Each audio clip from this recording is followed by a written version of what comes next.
11 नागिसकेछ। छोटो रूपमा यहाँको बिचमा पति पत्नीको पारिवारिक त्यसले हामीले नानाहरूको विषयमा हाम्रो जिम्मेवारीको विषयमा म तपाईँलाई तीतसको पुस्तकबाट केही कुरा राख्न गइरहेको छु। तीतसको 2 अध्यायबाट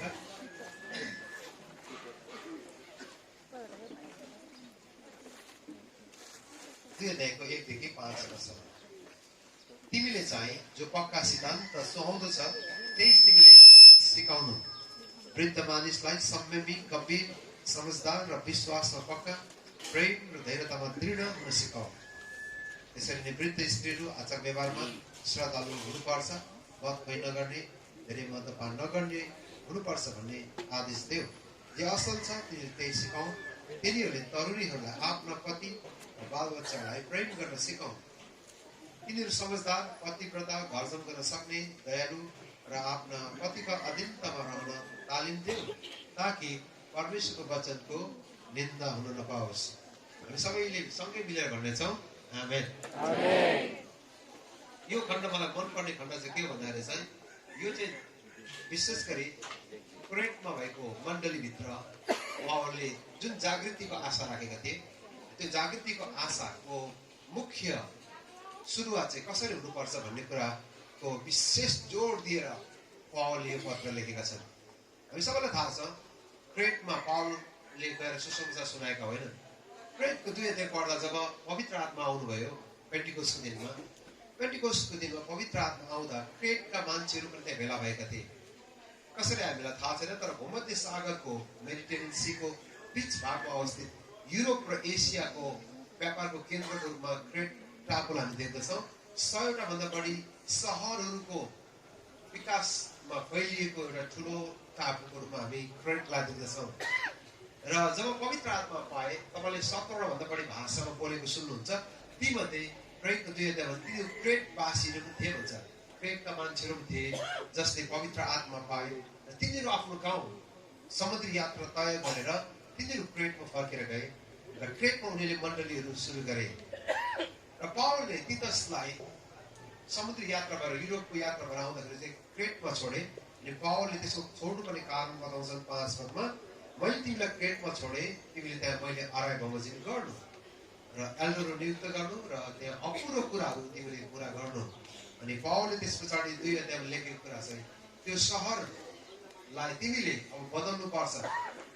परमेश्वरको अनुग्रहको सुसमाचार तिमीलाई सुम्पिएको छ, त्यही सुसमाचारले त्यो सहरलाई परिवर्तन गर्नेछ। त्यो परिवर्तनको सुरुवात चाहिँ तिमीले कसरी गर्नुपर्छ भनिकन पावलले तीतसलाई बताउँदछन्। पावलले तीतसलाई यहाँ पठाएको सेवकाईको लागि पठाएको एकदम सर्ट टर्मको लागि थियो। किनभने त्यस पछाडि क्रेट हुँदै उनी दालमतिया जो अहिलेको युगोस्लोभाकिया थियो त्यो देशमा तीतस मिसनरीको रूपमा जानु परेको थियो। एकदम सर्ट टर्म मिसनको लागि क्रेटमा उनी छन्। तर त्यो उनको छोटो समयमा क्रेटलाई उनले बदल्नु परेको छ, क्रेटमा जागृति ल्याउनु परेको छ, क्रेटका मानिसहरूलाई परिवर्तन गर्नु परेको छ। त्यसको कारण पनि 9 पददेखि 9देखि तपाईँले तलसम्म पढ्दै जानुभयो भने चाहिँ 16 सम्म। किनकि क्रेटको मानिसहरू चाहिँ नैतिकहीन भएर गइरहेका थिए, परिवारहरू लथालिङ्ग थिए, बुबा र आमाको बिचको सम्बन्धहरू ठिक थिएनन्, छोराछोरी र आमा बुवाको सम्बन्धहरू पूर्ण रूपले बिग्रेर गएका थिए। होला आर्थिक समृद्धि र विकासको ठुलो फड्को मारेको भए पनि यो टापुमा भएका सहरहरू चाहिँ नैतिकतामा तिनीहरू ओह्रालो लागिरहेका थिए। तपाईँले याद गर्नुभयो भने जब सहरहरूमा विकास र प्रविधि र आर्थिक उन्नति आउँछ, त्यो आर्थिक उन्नति सँगसँगै तपाईँले मैले के देख्दैछु भन्दाखेरि त्यो भित्र चाहिँ नैतिक पतनहरू, नैतिक ह्रास पनि सँगसँगै आएको हामी देख्दछौँ। तपाईँले संसारमा जति पनि विकसित सहरहरूलाई, राष्ट्रलाई देख्नुहुन्छ, त्यो राष्ट्र र त्यो सहरहरू चाहिँ नैतिकतामा खस्कँदै गएको तपाईँले देख्नुहुन्छ। त्यसको एउटै कारण चाहिँ आर्थिक उन्नतिले समाजलाई कुरूपतातिर पनि डोर्याउँछ, त्यो चाहिँ नैतिकहीनतातिर सहरलाई डोर्याउँदछ। त्यो कारणले चाहिँ क्रेटको आर्थिक ठुलो छलाङ मारेको भए पनि, आर्थिक ठुलो उन्नति गरेको भए पनि अनैतिकताको बनमाराले वनलाई ढाके जस्तै अनैतिकताको चरित्र भएका मानिसहरूले क्रेटलाई पुरै ढाकेका थिए। त्यहाँ परिवारहरू लथालिङ्ग अवस्थामा थिए, आमाहरू रक्सी खाएर मात्ने आमाहरू थिए, बुबा आलेको परिवारलाई सम्हालेका थिएनन् र तिनीहरूबाट नानीहरूमा पनि गम्भीर असर पुगेको थियो, जवानहरू सही बाटोमा हिँड्न सकेका थिएनन्। त्यसको एउटै कारण चाहिँ छ, आर्थिक उन्नति त भयो तर समाजमा नैतिकता आउन सकेको थिएन। त्यसकारण पावलले के भन्छ भन्दा चाहिँ यो सहरलाई तिमीले बदल्नु पर्छ, सहरलाई तिमीले परिवर्तन गर्नुपर्छ। अनि पावलले त्यसको 1, 2, 3 मा पावलले त्यसको क्रमशः रूपमा उनको सेवकाईको मोडलहरू पनि नमुनाहरू पनि उनले तिमोथीलाई दिएर गएका छन्, तीतसलाई दिएर गएका छन्। तीतस चाहिँ जवान थिए, तपाईँलाई याद गर्नु बाइबलमा तीतस चाहिँ एकदम विश्वासीको जवान थिए, ग्रिक घरानामा जन्मिएका। तिमोथी जस्तै तीतस पनि आत्मिक छोरा थिए। अन्य जातिहरूको बिचमा खतना गर्नुहुन्छ कि हुँदैन भनेर यरुशलेममा ठुलो सभा र बहस हुँदा पावलले तीतसलाई सँगै लगेका थिए। त्यो कुराबाट प्रमाणित हुन्छ कि तीतस सानैदेखि एकदम विश्वासयोग्य मानिसको रूपमा हामी देख्दछौँ। तपाईँ दोस्रो कोरिन्थी 6 अध्याय पढ्नुहुन्छ, कोरिन्थीको मण्डलीमा जब विभाजन भयो, समस्याहरू आयो, पावलले तीतसलाई त्यहाँ पठाएका थिए। कल्पना गर्नुहोस्, एउटा अविवाहित जवानलाई, मण्डलीको विभाजन भएको मण्डलीलाई एकत्रित गर्नको लागि पावलले तीतसलाई पठाउनुले पनि हामीलाई थाहा हुन्छ तीतस परमेश्वरमा एकदम इमान्दार विश्वासीको मानिस थिए। ओके, अब ग्रिसदेखि दक्षिण भागमा भएको यो टापुको परिवर्तनको लागि तीतस त्यहाँ जाँदै गर्दा तीतसले कहाँबाट सुसमाचार सुरु गर्ने, कहाँबाट सेवाकाई सुरु गर्ने भन्दाखेरि चाहिँ पावलले भन्दछ तिमीले सेवाकाई सुरु गर्दाखेरि चाहिँ तिमीले बुवाहरूबाट सुरु गर्नु भन्छ। यसकारण पनि मलाई मन परेको कुरा चाहिँ यही नै हो, बुवाहरूबाट चाहिँ जागृति सुरु गर्नु, बुवाहरूबाट सेवाकाई सुरु गर्नु। किनकि यो क्रेटमा अलरेडी चर्चहरू छ, तर चर्चहरूलाई पनि संसारले प्रभाव पारेको छ, झुटा शिक्षामा आइरहेको छ, मण्डली दोधारमा छ, झुटा शिक्षाले मण्डलीलाई समस्या ल्याइदिएको छ, अनैतिकताले त सहरलाई गाँजेको छ नै, र मण्डलीभित्र झुटा शिक्षाहरू पनि आइरहेका थिए। अनि पावलले तीतसलाई पठाउनु पर्ने कारण चाहिँ छ, त्यहाँ झुटा शिक्षाले ल्याएको चोटहरूबाट उनीको पाडलाई परमेश्वरको वचनको एन्टिबायोटिक लिएर तीतस आफै त्यहाँ जानु परेको थियो। त्यसको लागि पनि पावलले त्यहाँ पठाएको छ। कोही बेला चाहिँ त्यो बेलाको क्रेट र आजको हाम्रो सहर एउटै लाग्छ, मलाई थाहा छैन जयगाउँ कस्तो अवस्थामा छ। नेपालको धेरै सहर जब काठमाडौँमा बस्छु, त्यो बेलाको तीतसको समयको क्रेट र आजको काठमाडौँ मलाई एउटै लाग्छ।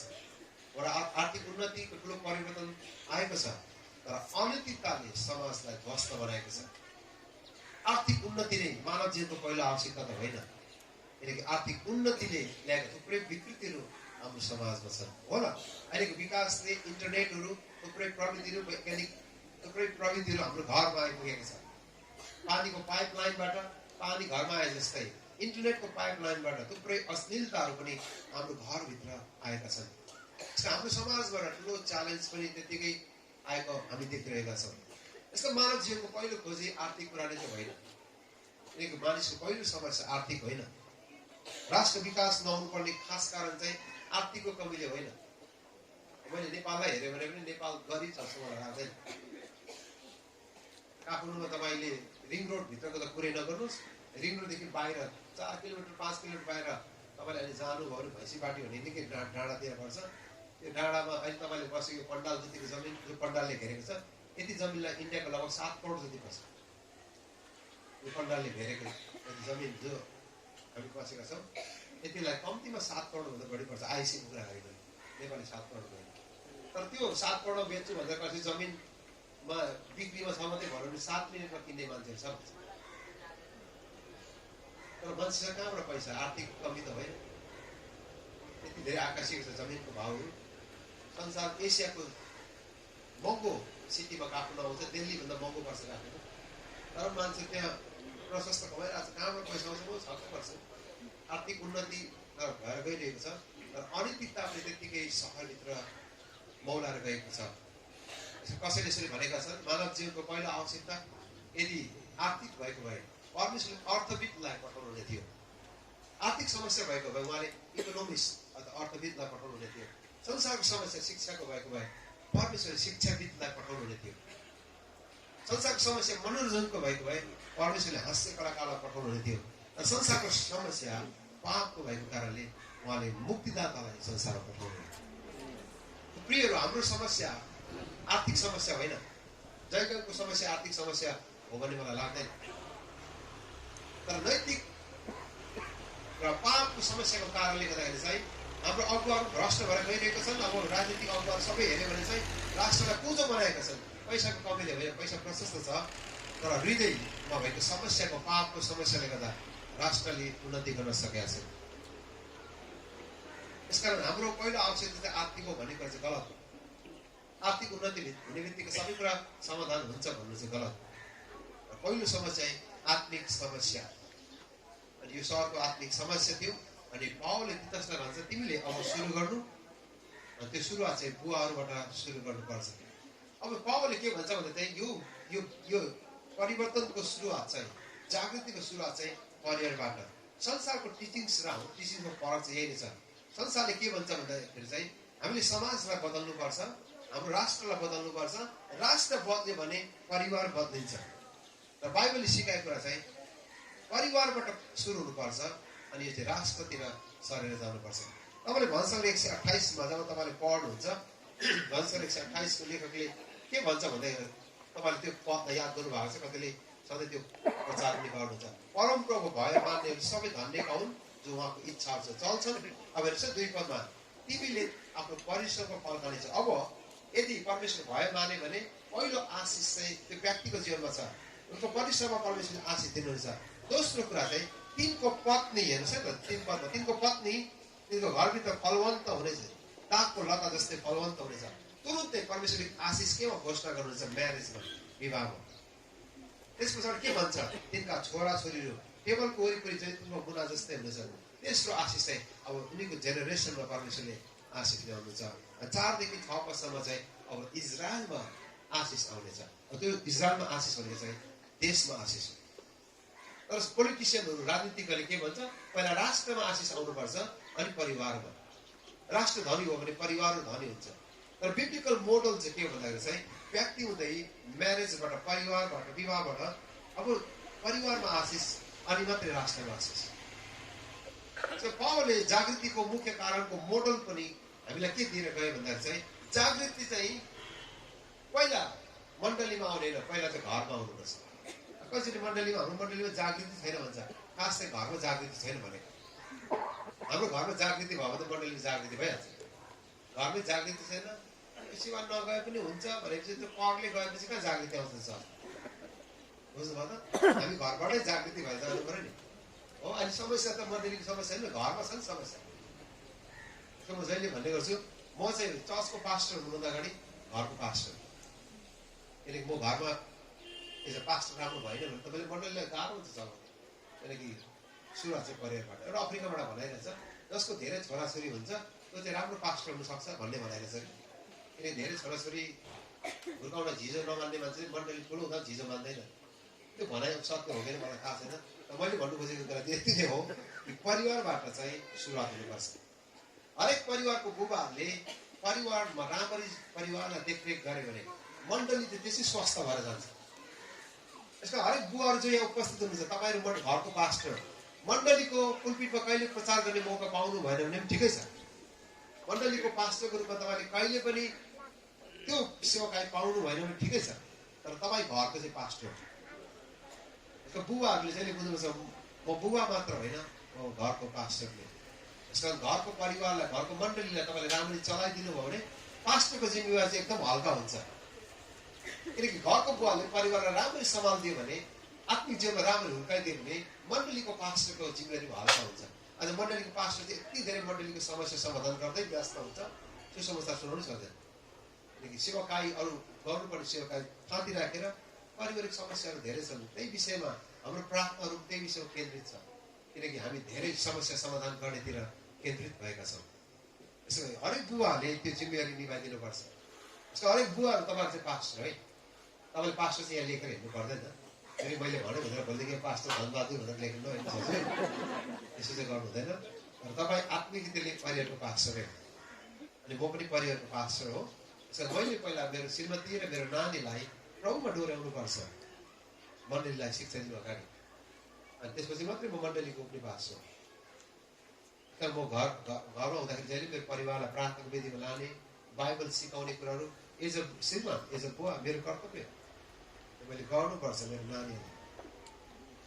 र मैले मण्डलीमा शिक्षा दिन्छु त घरमा कहिले प्रार्थना गरिनँ भने चाहिँ मेरो छोरालाई के भन्छ, आज बुवा बुवाले प्रार्थना गर्दा के दामी प्रचार गर्ने त घरमा प्रार्थनै गर्दैन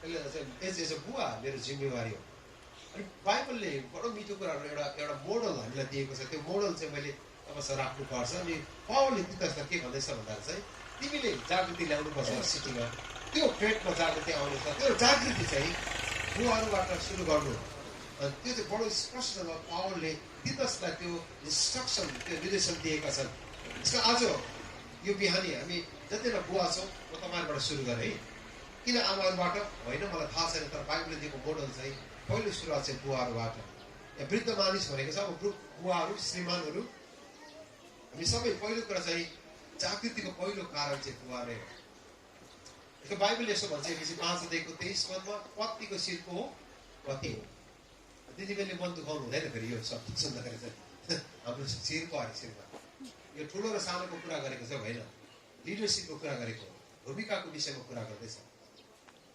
परिवारलाई अगुवाई गर्ने बुवा शिर हो दिदीबहिनीले मन किन दुखाउनु हुँदैन भन्दाखेरि चाहिँ तपाईँ हितोपदेशले के भन्छ भन्दा चाहिँ 12:4 एफिसीले के भन्छ पत्नीको शिर पति हो र पतिको शिरको मुकुट चाहिँ फेरि पत्नी हो भन्छ हेर्नुहोस् है पतिहरू चाहिँ के अरे पत्नीको शिर हो पति चाहिँ तर पतिको पनि शिरको मुकुट चाहिँ पत्नी हो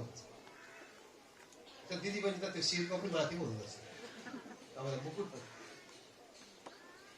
दिदी बहिनी तपाईँको मुकुट है तपाईँलाई थाहा छ नि जब मिस वर्ल्डलाई जब सिरपेस लगाइन्छ अनि भावुक हुन्छन् उनको आँखामा आँसु झर्छन् किनकि उनलाई त्यो सिरपेस जब शिरमा पहिरन्छ उनको लागि ठुलो गर्वको कारण हो दाजुभाइ हामीले त्यो सिरपेसलाई चाहिँ कहाँ मुकुटलाई चाहिँ कहाँ लाउँदैछौँ कतिजनाले शिरमा त्यसलाई भकुर्दै गरेको हुन्छ खुट्टाले हजुर तपाईँले यो खुट्टा चाहिँ शिरमा त्यसलाई भकुर्नुलाई चाहिँ होइन भकुर्नु भनेको हुन्छ नि शिरमा त्यसलाई कुट्नको लागि होइन यो हात पनि शिरमा त्यसलाई कुट्नुको लागि होइन शिरमा त्यसलाई झुकेर कुनै दिन कुट्नु भएको छ भने तपाईँले आज बेलुका गएर घोडा टेकेर सरी फेरि हात चाहिँ सेवा गर्नको लागि श्रीमतीलाई वास्ता गर्नको लागि नानीहरूलाई सेवा गर्नको लागि यो हात चाहिँ कुट्नुको लागि चाहिँ त्यो तपाईँले कुट्नु भएको छ भने आज बेलुका गएर तपाईँ माफ गर्नु 2015 सालमा मैले हात उठाएको थिएँ मलाई माफ गर किनकि यो परमेश्वरको इच्छा होइन बाइबलले पत्नी चाहिँ पतिको शिर हो मुकुट हो दिदीबहिनीलाई पनि बाइबलले त्यो मुकुटको रूपमा राखेको छ त्यो मुकुट चाहिँ अलिक शिरमा लगाइन्छ मुकुट खुट्टामा लगाएर हिँडेको कहिले देख्नु नै हजुर है त्यो चाहिँ पक्का है कहीँ देख्नु भएको छ मिस वर्ल्डले मुकुट ल्याएर दियो खुट्टामा लगायो भने सुन्नु भएको छ हजुर त्यो चाहिँ शिरमै लाउनुपर्छ हामीले त्यसलाई इज्जतको साथ सम्मानको साथ त्यसलाई राख्नुपर्छ यस कारण त्यही हो बाइबलले हामीलाई सिकाएको कुरा छ बाइबल चाहिँ दोहोरो कुरा छ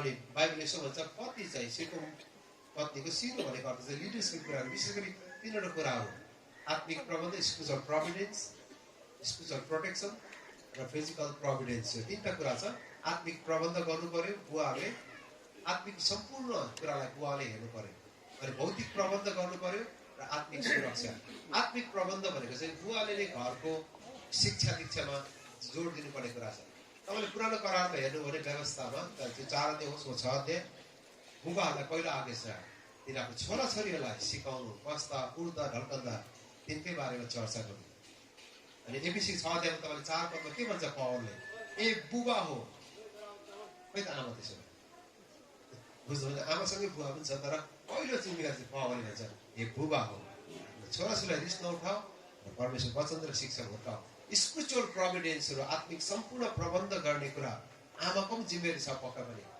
तर पहिलो जिम्मेवारी चाहिँ हामी बुवाले उठाउनुपर्छ किन हामी शिरमा लिडरसिप जो परमेश्वरले हामीलाई दिनुभएको कारणले जतिजनाले तपाईँले बाइबल सिकाउनु भएको छैन पढ्नु सक्नुहुन्न भने तपाईँले बाइबल सिक्नु पर्यो नानीलाई सिकाउनु पर्यो किन व्यवस्था लेख्दै गरेर तपाईँले याद गर्नुभयो भएन व्यवस्थामा बडो मिठो कुरा लेखेको छ व्यवस्था 6 अध्यायमा त्यो कुरा चाहिँ हामीले कसरी बिर्सेको कुरा पनि होला अनि व्यवस्था 6 अध्यायमा जब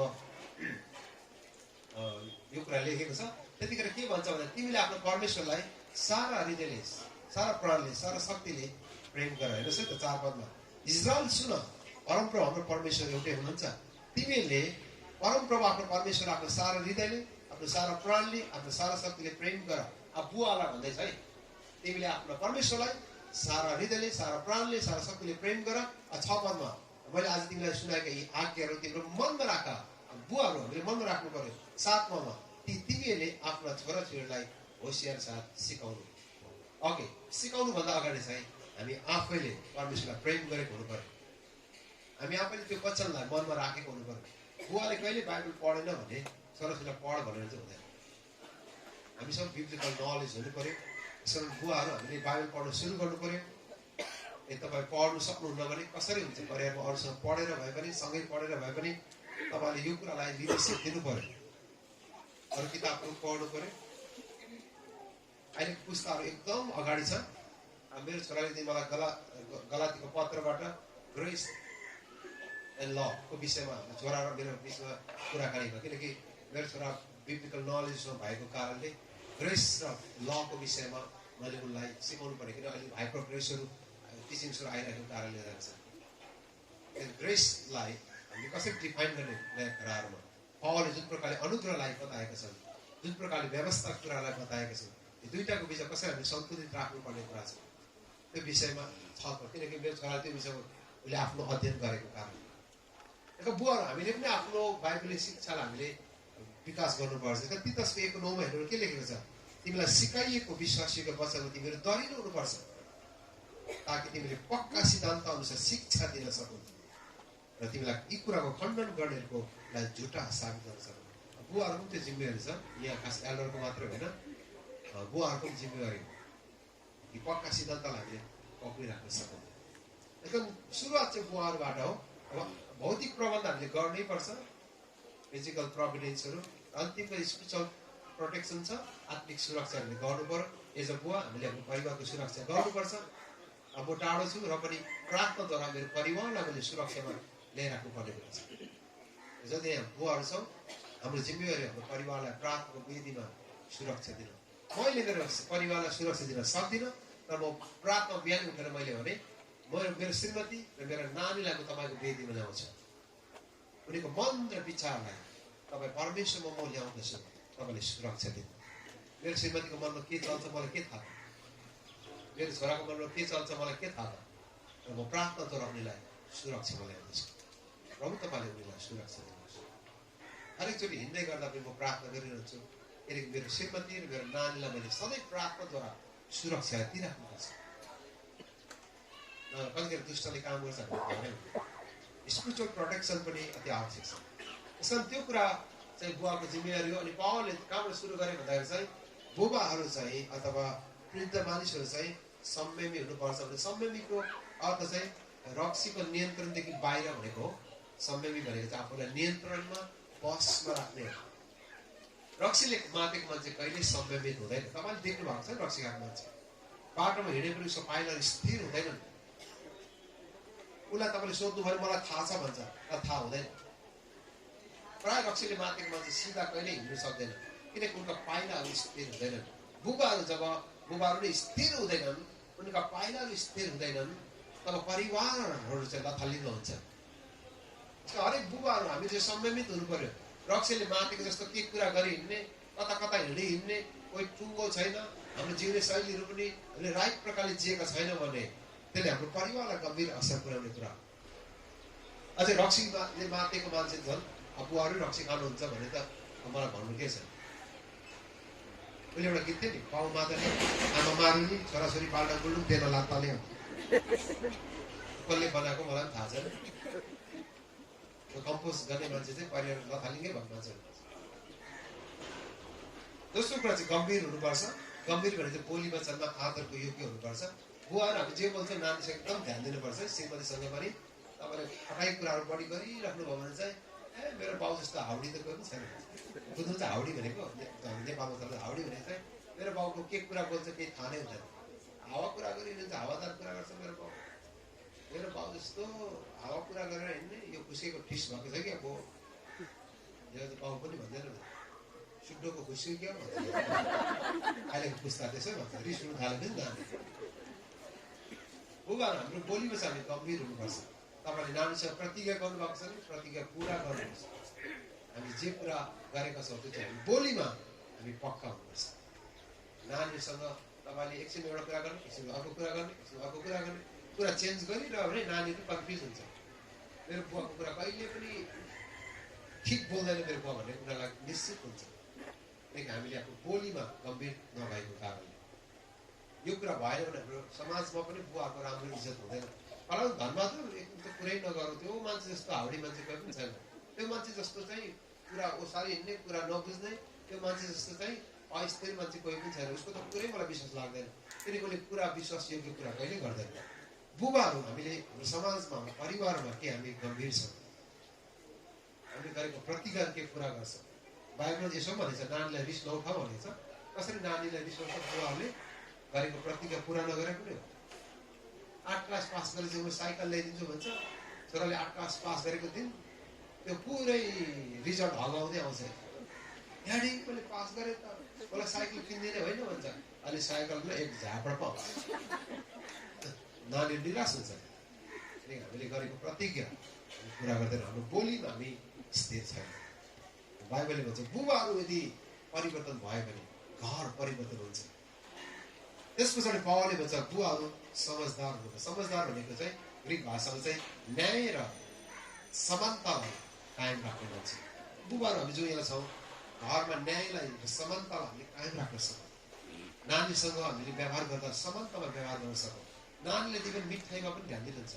तपाईँले एउटा छोरीलाई ठुलो मिठाई दिनुहोस्, एउटालाई यत्रो दिनुहोस् त, उसको हेर्दैन न, अर्को पनि हेर्छ, दिदीलाई कत्रो दियो बुझ्नु। तपाईँले लिएको 1 रुपियाँ मिठाईमा पनि नानीले यति फरक छुट्याउँछ। बाउले छोरालाई चाहिँ ठुलो दियो, मलाई छोरी भनेर होला हेरेर सानो मिठाई दियो। मिठाईको नाम बराबरीकै ल्याउनुपर्छ। एउटा मिठाई ल्याउनुहोस् सकिन्छ, एउटालाई ठुलो, एउटालाई क्याडबरी, एउटालाई यत्रो चक्लेट ल्याउनुहोस् त, नानी रुनु थालिहाल्छ। किनकि आमा बुवाले समानतालाई व्यवहार गरेर दिँदैन। विशेष गरी बुवा र आमाहरू, विशेष बुवाहरू छोराछोरी ठुलो भएर अंश बढ्नेको कुराहरू जब तपाईँले गर्नु चाहिँ एकदम ध्यान दिनुपर्छ। अझ परिवारमा 2 जना श्रीमती हुन्छ, 2 पढेको नानीहरू हुन्छ, अनि पछि समानताको व्यवहार गर्दैन, नानीहरूलाई समानतामा जमिनहरू बाँड्नु हुँदैन, नानीहरू एकदम विद्रोही हुन्छ, आमाबाउसँग बोलचाल हुँदैन। धेरै परिवारहरू हामीले देख्दैछ। एज अ बुवा हामीले समानतालाई घरमा कायम राख्नुपर्छ। चौथो कुरा चाहिँ पावलले यसो भन्छ, तिनीहरू विश्वासमा पक्का हुन्। एकको नो भने जस्तो तिनीहरू ढलपल नहुन्, पक्का हुनुपर्छ। बुवाहरू तपाईँ के विश्वासमा पक्का हुनुहुन्छ? सङ्गति जाने कुरामा के तपाईँ पक्का हुनुहुन्छ? हामी आइतबार सेवा जानै पर्छ कि नगए पनि हुन्छ भन्दैछ बुवा। आज छोड्दै नजा। बुबाहरू मण्डली जानुपर्छ भने जानुपर्छ, पक्का आउनु पर्यो त्यो कुरामा। परमेश्वरलाई दशांश दिनुपर्छ, पक्का आउनुपर्छ। बप्तिस्मा लिनुपर्छ तिमीहरू अहिले, पक्का आउनुपर्छ। यीशुमा विश्वास गर्नै पर्छ, पक्का आउनुपर्छ यो कुरामा। विश्वासमा पक्का भनेको चाहिँ बप्तिस्मा नलिए पनि हुन्छ। अहिले के लिनु पर्छ तिमीले? घरसँग त्यसो भन्नुहोस् त, नानी लिनु मान्दैन। नेपालमा एउटा बप्तिस्मामा म पनि गएको थिएँ, त्यो चर्चको पास्टरले मलाई जो भनेको गएँ। अनि मैले बप्तिस्मा दिन लाग्नु भएको थियो, एउटा बाबु परबाट कराउँदै आयो, छोरालाई डुबाउनै मात्रै आँटेको थियो, पक पक पक छोरालाई यहाँ सकेर लिएर गयो घिसार्दै। अहिले बप्तिस्मा लिने होइन, तेरो जीवन नसुध्रेसम्म बप्तिस्मा लिने होइन भनेर 21 वर्ष छोरालाई घिसार्दै लाग्यो। रुँदै गरे। अब त्यो 21 वर्ष छोराको बप्तिस्मा लिने टाइम भएकै हो। बाउले चाहिँ अहिले लिनु हुँदैन भन्छ। कस्तो कुरा हेर्नुहोस् त, छोराले बप्तिस्मा लिनु दिन्छु भन्छ, बाउले लिनु पर्दैन अहिले भन्छ। यो छोराले भविष्यमा बप्तिस्मा लिन्छ होला त? बप्तिस्माको खाल्टोबाट तानेर लगेपछि ईश्वरले भविष्यमा बप्तिस्मा लिन्छ त? अब अहिलेको आमाबाउ यस्तो छ भन्छ कि अनि किन बप्तिस्मा लिनु पर्यो? म लिन्छु बप्तिस्मा, पास्टरले दिनु, पास्टरले बप्तिस्मा लिनुपर्छ। लिनु पर्दैन, बाइबल पढेको छैनस्? चोरले त बप्तिस्मा लिई स्वर्ग गयो। उसको भएको त्यो एउटा चोरले चाहिँ हुन्छ नि स्वर्ग, तिमी अझै मसँग स्वर्गलोकमा छौ, खै त त्यसले बप्तिस्मा लिएन त स्वर्ग गयो त? मूर्ख नहुनुहोस् बुवाहरू हामीहरू। त्यो चोरलाई त कहाँ बप्तिस्मा लिने फुर्सद थियो त? त्यो त क्रुसमा थियो, उसलाई कहाँबाट क्रुसमा त ओढेर आएर बप्तिस्मा लिएर आइसक्यो भन्ने छ। एकैछिन बुवाले त्यस्तो तर्क दिन्छ, क्रुसको चोरले त बप्तिस्मा लिएन, कहिले किन लिनु पर्यो? हामी स्पष्ट हुनुपर्छ। मेरो छोरालाई मैले 14 वर्षमा 2 घन्टा राखेर बाइबल स्टडी गराएर उसलाई मैले प्रस्ताव गरेँ। ऊ पनि म पापी हो भन्ने कुरा उसले रियलाइज गर्नुपर्छ। यसो उसको लागि आयो भनेर थाहा पाउनुपर्छ। नत्र मेरो बाउ पनि क्रिस्चियन, म पनि क्रिस्चियन, मेरो बा आज 4 पुस्ताको क्रिस्चियन। उसलाई मैले ग्रहण गरेँ। मेरो छोरालाई मैले घोडा टेकाएर 2 घण्टा बाइबल स्टडी गराएर उसलाई मैले पश्चाताप गरेँ। किनकि ऊ पनि पापी मान्छे नै हो, उसको लागि पनि येशू ख्रीष्ट बाँच्न सक्छ। न त म क्रिस्चियन परिवार जन्मेको, म क्रिस्चियन हो भनेको छ। त्यसपछि मैले 16 वर्षको मेरो उसलाई आफूले बप्तिस्म दिएँ। किनकि उसको लागि बप्तिस्म आवश्यक छ। यो कुरा हामी स्पष्ट हुनुपर्छ। सङ्गति जाने स्पष्ट हुनुपर्छ। नानीलाई सङ्गति लाने कुरामा तपाईँ धोका दिएर नजानुहोस्, नानीले लानुहोस्। मेरो बुवाले हामीलाई सानैदेखि चर्च लानु, मेरो छोरालाई पनि सानैदेखि चर्च लानु। कोही बेला शनिबार चर्च हुन्छ नेपालमा, कतिवटा स्कुल हेरे शनिबारै त्यो रिजल्ट बाँड्छ कि, रिजल्ट हुन्छ नि, रिजल्ट शनिबार। क्याथोलिक स्कुलमा शनिबारको सन्डे चर्च हुन्छ, हाम्रो शनिबार चर्च हुन्छ। अनि त्यो क्याथोलिक स्कुल डन बस्कोमा उसको जहिले शनिबार रिजल्ट आउने। मैले मेरो फादरलाई गएर भनेको थिएँ, त्यहाँको फादरलाई, फादर मेरो छोरा चाहिँ शनिबार कहिले आउँदैन, तपाईँलाई थाहा होस्, म क्रिस्चियन हो। अर्को कुरा चाहिँ मेरो मण्डलीको पास्टर पनि, मेरो छोरा शनिबार रिजल्ट लिनु आउँदैन, शनिबार कुनै प्रोग्राम भयो भने मेरो छोरा आउँदैन, यो कुरामा तपाईँ निश्चित हुनुहोस्। म रिजल्ट मन्डे पनि लिन्छु। मेरो छोराले 1 कक्षादेखि 10 कक्षामा त्यही स्कुल पढ्यो, मैले कहिले शनिबार पठाइनँ। किन? उसको लागि रिजल्ट महत्त्वपूर्ण कुरा होइन, उसको लागि चर्च चाहिँ महत्त्वपूर्ण कुरा। रिजल्ट त म मन्डे लिएर आउँछु के भयो, त्यहाँ जाने रिजल्ट थापेर एउटा कागज लिएर आउने त। मुख्य कुरा उसले पढ्यो पढेन भन्ने कुरा हो, रिजल्ट त जहिले थापै भयो। फादरले यो कुरा बुझ्नुभयो। अनि म जहिले मन्डे रिजल्ट ल्याएँ। मेरो छोरालाई मैले कुनै पनि दिन शनिबारको सेवा मैले छुट्याएन। किन? उसको लागि चर्च चाहिँ इम्पोर्टेन्ट कुरा छ। किनकि एज अ बुवा मैले यो कुरा थाहा मेरो छोरालाई बुझाउनु पर्छ। जुनसुकै प्रोग्राम होस्, स्कुलको प्रोग्राम, शनिबार प्रोग्राम गरेपछि मेरो छोरा आउँदैन। किन आउँदैन? त्यो प्रोग्रामभन्दा चर्च चाहिँ ठुलो कुरा। तपाईँ के विश्वास गर्नुहुन्छ चर्चको विषयमा, सङ्गति जाने विषयमा? बुबाहरू विश्वासमा पक्का हुनु पर्यो। नानीहरूले बप्तिस्म लिनुपर्छ, सङ्गत जानुपर्छ, भेटी दिनुपर्छ, दशांश दिनुपर्छ। यो चाहिँ हामीले सिकाउनुपर्छ सानैदेखि। त्यसकारण मेरो छोराले चाहिँ दशांश दिएन, मलाई राम्रो थाहा हुन्छ। म अरू विश्वासीको दशांश कहिले पनि चेक गर्दिनँ, हेर्दिनँ, मलाई थाहा हुँदैन। तर मेरो छोराको चाहिँ म सोध्छु दशांश दिएछ कि छैन। छोरालाई चेक गर्नु पऱ्यो। जुन दिन मेरो छोराले दशांश दिनु बन्द गर्छ, त्यसबाट ऊ परमेश्वर बढिरहेको छैन भनेर। कारण मैले उनलाई यो विषयमा सानैदेखि सिकाएँ। मेरो बुवाले हामीलाई त्यसरी सिकाउनु। म मेरो छोरा त्यसरी उठाउन चाहन्छु, हामीले परमेश्वरलाई दिन सकोस्। यो विषयमा हामीले नानीलाई अलिक ट्रेन गरेन भने नानीले फाइदा उठाउँदै जान्छ। अर्को चाहिँ म जान्न बुवा सेवा, तपाईँ जानुहोस् भन्छ, म घर हेर्छु भन्छ। नानी बिस्तारै फाइदा उठाउँदै जान्छ। मण्डली, सङ्गति, मुक्तिको विषयमा तपाईँ के विश्वास गर्नुहुन्छ? यो विश्वास अब पक्का ढालको नभए। बुबाहरू तपाईँको विश्वास कस्तो छ? तपाईँ महिनामा कतिचोटि चर्च मिस गर्नुहुन्छ? तपाईँले चर्च मिस गर्दाखेरि कहिले अनुभव हुन्छ हुँदैन? नानीसँग मैले गएको हप्ता चर्च मिस गरेँ, नानीलाई भन्नुहुन्छ भन्नुहुन्छ कि प्रायः तपाईँ इच्छाले इन्टेन्सनली नियत बस्दै मण्डली मिस गरिरहनुहुन्छ कि नानीले त्यो कुरा पनि याद गरिरहन्छ। अर्को कुरा चाहिँ पावलले भन्छ प्रेम र धैर्यतामा दृढ हुनु। प्रेम परिवारमा हामीले कायम राख्नु पर्यो। र एउटा यस्तो भनाइ छ, नानीहरूले चाहिँ, केटाकेटीहरूले चाहिँ, हाम्रो छोराछोरीले चाहिँ मलाई माया गर्छ भन्ने कुरा चाहिँ कसरी थाहा पाउँछ अरे भन्दाखेरि चाहिँ, नानीहरूले बुवाले मलाई माया गर्छ भन्ने कसरी थाहा पाउँछ अरे भन्दाखेरि चाहिँ, जब बुवाले आफ्नो आमालाई माया गरेको देख्छ, अब नानीले बुझ्छ अरे मेरो बुवाले मलाई माया गर्छ। बुबाहरू यदि तपाईँले कहिले पनि तपाईँको नानीको आमालाई माया गरेको देखेन भने हाम्रो नानीले कहिले पनि बुझ्दैन मेरो बुवाले मलाई माया गर्छ। तपाईँ जहिले सिक्दै बाजी राख्नुहोस् त, नानीहरूको बिचमा गम्भीर असर पुग्छ। नानीले बुझ्छ मेरो बुवाले मलाई पनि कहिले माया गर्दैन, मेरो आमालाई माया नगर्ने मलाई माया गर्दैन भन्ने नानीले बुझ्दछ। त्यसकारण त्यो प्रेमलाई हाम्रो घरमा हामीले निर्माण गर्न सकौँ र हाम्रो पति पत्नीको सम्बन्धबाट नानीहरूले परमेश्वरको प्रेम, आफ्नो बुवाको प्रेमलाई अनुभव गर्दछ। अर्को चाहिँ धैर्यतामा दृढ भनेको, बुझ्नु दृढ भनेको चाहिँ नहल्लिने धैर्यतामा। हामी बुवाहरूमा धैर्यता हुनुपर्छ। अनि कतिवटा बुवाको धैर्यताको अभावमा, धैर्यताको ठिक अपोजिट चाहिँ रिस हो। अनि धैर्यता नभएको मान्छे एकदम रिसाउने मान्छे। बुवाहरू तपाईँलाई धेरै रिस उठ्छ कि घरमा को धेरै रिस उठ्छ? एकजना बुवाको दारा पिट्छ नानीलाई रिस उठेर पिट्नु नपाएर थरर कामले बुवा पनि देखेको छु रातो पिरो भएको बुवाहरू पनि देखेको छु एकजना बुवाहरू चाहिँ ठुलो पेटी लाउने उहिले चलन थियो कि 36 प्यान्ट के पेटी लाउने पेटीको यो पनि यत्रो ठुलो हुन्थ्यो कि एउटा पेटी लाउने चलन थियो यत्रो बाक्लो नक्सा पेटी खोल्ने हिर्का नानी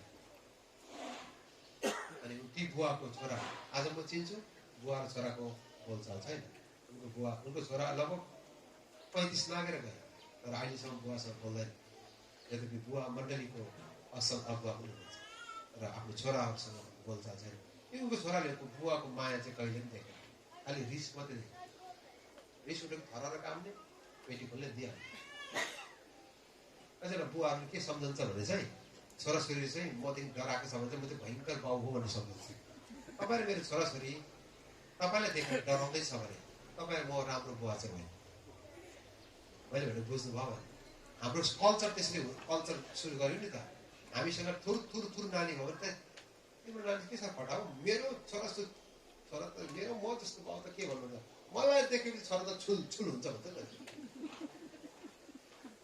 तपाईँले त्यसो सोच्नुहुन्छ ल म भयङ्कर बाउ तपाईँ र म असफल बाउ त्यो परिवारमा हाम्रो त आर्मी शासन छ भन्छ के हो आर्मी शासन बाउदेखि छोरा तपाईँलाई आमाहरू भन्नुहोस् त बुवाहरू भन्नुहोस् त म घरमा जाँदा मेरो छोरा चाहिँ खाटमुनि लुक्यो भने के हुन्छ म राम्रो बुवा हो ढोकाको चाहिँ भित्र लुक्ने थाल्यो भने तपाईँलाई खुसी लाग्छ तपाईँको छोराछोरी तपाईँलाई देख्दाखेरि डराएर अनुहारको रातो बनाएको खाटमुनि छिरेको ढोकामुनि लुकेको मलाई यस्तो छोराछोरी मनपर्छ जब म घरमा जान्छु जब मेरो छोरा दगुरेर मलाई भेट्न आउँछ मेरो छोरी दगुरेर मलाई भेट्न आयो भने मलाई खुसी लाग्छ र मलाई देख्दा मेरा छोराछोरी डराउँछन् भने चाहिँ हामीले राम्ररी छोरीलाई माया नगरेको देखरेख नगरेको नानी यस्तो नानीहरू चाहिँ बाउ देख्ने बित्तिकै चुप लागेर बस्छ बोल्दैन पनि चुप लागेर बसिरहन्छ डराउनु चाहिँ डराउँछ हो तर उसले बुवाको माया भन्ने कुरो चाहिँ बुझ्दैन मेरो यो इच्छा छ जब म घरमा जान्छु मलाई देख्दा मेरो छोरा चाहिँ नडराओस् तर मेरो छोरा एउटै कारणले डराउँछ किनकि मेरो छोराले मलाई आदर गरेको कारणले मलाई प्रेम गरेको कारणले मैले भनेको मान्छ मैले भनेको मेरो छोराले मान्छ किनकि उसले मलाई आदर गरेको कारण बाइबलमा परमेश्वरलाई डराउनु भन्ने जुन कुरा छ त्यो चाहिँ आदरसँग जोडिएको छ हामी परमेश्वरले भनेको कुरा मान्छौँ उहाँको वचनमा आज्ञाकारी हुन्छ आज्ञा पालन गर्छौँ एउटै कारणले परमेश्वरले दण्ड दिनुहुन्छ भन्ने कारणले होइन तर उहाँले हामीलाई प्रेम गर्नुहुन्छ भन्ने कारण उहाँलाई हामीले आदर गरेको कारणले हो अनि हामीले नानीहरूलाई त्यसरी हुर्काउनु पर्ने कुरा छ तर हाम्रो कल्चर त्यस्तै कल्चर जहाँबाट हामी आयौँ हाम्रो नानीहरूलाई चाहिँ फर्काउने हो नानी बोल्दैन घरमा बुवा अगाडि आउँदैन किनकि हामी एकदम रिस्सा मान्छे त्यसकारण याकुबले भन्छ रिसले परमेश्वर धार्मिकताको समर्थन गर 1:20 त्योभन्दा अगाडि नै याकुबले के भन्छ 5 बाट कसैलाई बुद्धिको कमी छ भने नझर्किकन दिनुहुने पितालाई उसले मागोस् उहाँले त्यसलाई बुद्धि दिनुहुनेछ किनकि बुद्धि नभएको मान्छे चाहिँ गाह्रो रिसा मान्छे त्यो नेपाली भन्छ बुद्धि हप्पा भनेको चाहिँ एकदम रिसाउने मान्छे परमेश्वरमा चाहिँ यसरी लेखेको छ आफ्नो रिसलाई नियन्त्रण गर्नु चाहिँ सहरलाई जित्नुभन्दा ठुलो कुरा हो यसरी व्यक्तिले यसरी भनेको छ संसारमा युद्धले जति मान्छे मार्यो त्योभन्दा धेरै मानिसहरू रिसको कारण मारिएका छन् युद्धले जति संसारमा मानिसहरू मार्यो त्योभन्दा ज्यादा मानिसहरू रिसको कारण मारिएका छन् अब घराइसी हिंसाको कुरा गर्नु रिसकै कारणले फलाउनलाई काटेर मार्यो फलाउनलाई हिर्काएर मार्यो फलाउनलाई आगोमा जलाएर मार्यो के हो रिसको कारण यसको त्यो रिसलाई हामीले नियन्त्रण गर्न सकौँ रिसको विपरीत चाहिँ धैर्यता हो बाइबलले धैर्यतालाई कायम राख्छ धैर्यताले चाहिँ चरित्र निर्माण गर्छ भने रोमीको 5 अध्यायमा अनि हामी बुबाहरू चाहिँ प्रेम र धैर्यतामा हामी दृढ हुन सक्छौँ अब रिसलाई नियन्त्रण गर्न सक्छौँ त्यो नानीहरू पिट्दाखेरि चाहिँ रिसमा नपिट्नु भन्छ तपाईँलाई रिस उठेको छ नानीलाई नपिट्नुहोस् नानी पिट्दाखेरिको चाहिँ नियमहरू पनि छ बाइबलले पिट्नु हुँदैन भन्ने कुरा ल्याएको छैन हितोपदेशमा नानीलाई छडी लाउनु भनेर लेखेको छ बेत लगाएर त्यो मरिजाँदैन हामीले अनुशासन गर्नुपर्छ तर अहिले वैज्ञानिकले के भन्छ भने 9 वर्षदेखि माथिको नानीलाई कुट्नै आवश्यक छैन भन्छ किन नानीलाई बुझा भने बुझ्छ तर हामीले चाहिँ बुझाउने समय ननिकालेको हो नि त तपाईँले नानीलाई राम्ररी बुझाउनुहोस्। तपाईँले कहिले भन्नुभएको छ छोराछोरी अराउँदाखेरि बाबु यता आउँदा भनेर तपाईँले अगाडि राखेर कुर्सीमा राखेर नानीलाई बताउनुहोस् त, नानीले बुझिहाल्छ। तिमीले गएर बुझ्यौ मेरो कालो जुत्ता छ, जुत्ता लिएर आउनु है भन्यो भने लिएर आउँछ नानी। तर जुत्ता कालो जुत्ता भन्ने बित्तिकै तपाईँले बताउनु, छोरा हेर त यो कुन रङको, हेर त यो कुन रङको, यो कालो भन्नु बुझेन भनेर। कालो भनेको के हो, यो हेर यो कुन कलर हो, कालो, यही कलरको ल्याउनु है भन्नुहोस्। तपाईँले राम्ररी समय दिनुहोस्, बुझाउनुहोस्। नानीले कालै जुत्ता लिएर आउँछ। तपाईँले कालो जुत्ता लिएर आउनुहोस् भन्छ, सेतो जुत्ता लिएर आउँछ, एक झापड दिनुहुन्छ। कालो र रातो चिन्दैनस्, गल्ती त छोराको होइन तपाईँको हो नि। 3 वर्षको नानीलाई कराई लिएर आइदियो त भन्छ, कराई चाट्ने बानी हुन्छ। 3 वर्षको नानीले गर्दै कराई लिएर आउँछ, पाटै झाएर खुट्टा चेप्टा बनाउँछ है, बुढीबाट हो ढोकेर पुर्याउँदै ठकै पारि पठाउँछ। अनि एउटा कराई बोक्नु सक्दैन सधैँ तपाईँले उल्टो झापड लाउनुहुन्छ। अब 3 वर्षको नानीले कराई बोक्नु सक्छ कि सक्दैन तपाईँले थाहा हुनु पऱ्यो नि। कतिचोटि नानीले याद गर्नुभयो बिना गल्तीले कुटाइ खाएको छ। कहिले त टोयलेटभित्रै भएर कराउँदै गरेको छ, ओइ मेरो सर्ट लिएर आइज त। 3वटा सर्ट हुन्छ, कुन सर्ट हुनु नि, एउटा सर्ट लिएर आउँछ, एक झापड दिन्छ, यो सर्ट होइन। फेरि जान्छ नानी कन्फ्युज हुन्छ कुन लाने हो, किन अर्को झापड पनि रेडी छ, अर्को पनि दिन्छ भने उसलाई पुरा डर छ। अब नानी ढिलो गर्छ चढ्छ, अर्को पनि ले, यो होइन अर्को के। तपाईँ बाहिर बसेर बताउनु पऱ्यो त कुन सर्ट हो, तपाईँले पहिल्यै भन्नुपर्छ। अब हामीले चाहिँ राम्ररी नबताएको कारणले नानीले गरेर ल्याउँछ, उल्टो ल्याएपछि हामी नानीलाई पिट्छौँ। खास गल्ती चाहिँ हाम्रो गल्ती हो।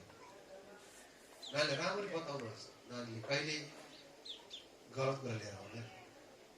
त्यसको हामीले यो कुरा याद गर्नुपर्छ, नानीलाई पिट्नु स्वाभाविक हो र हामीले रिसमा पिट्नु हुँदैन।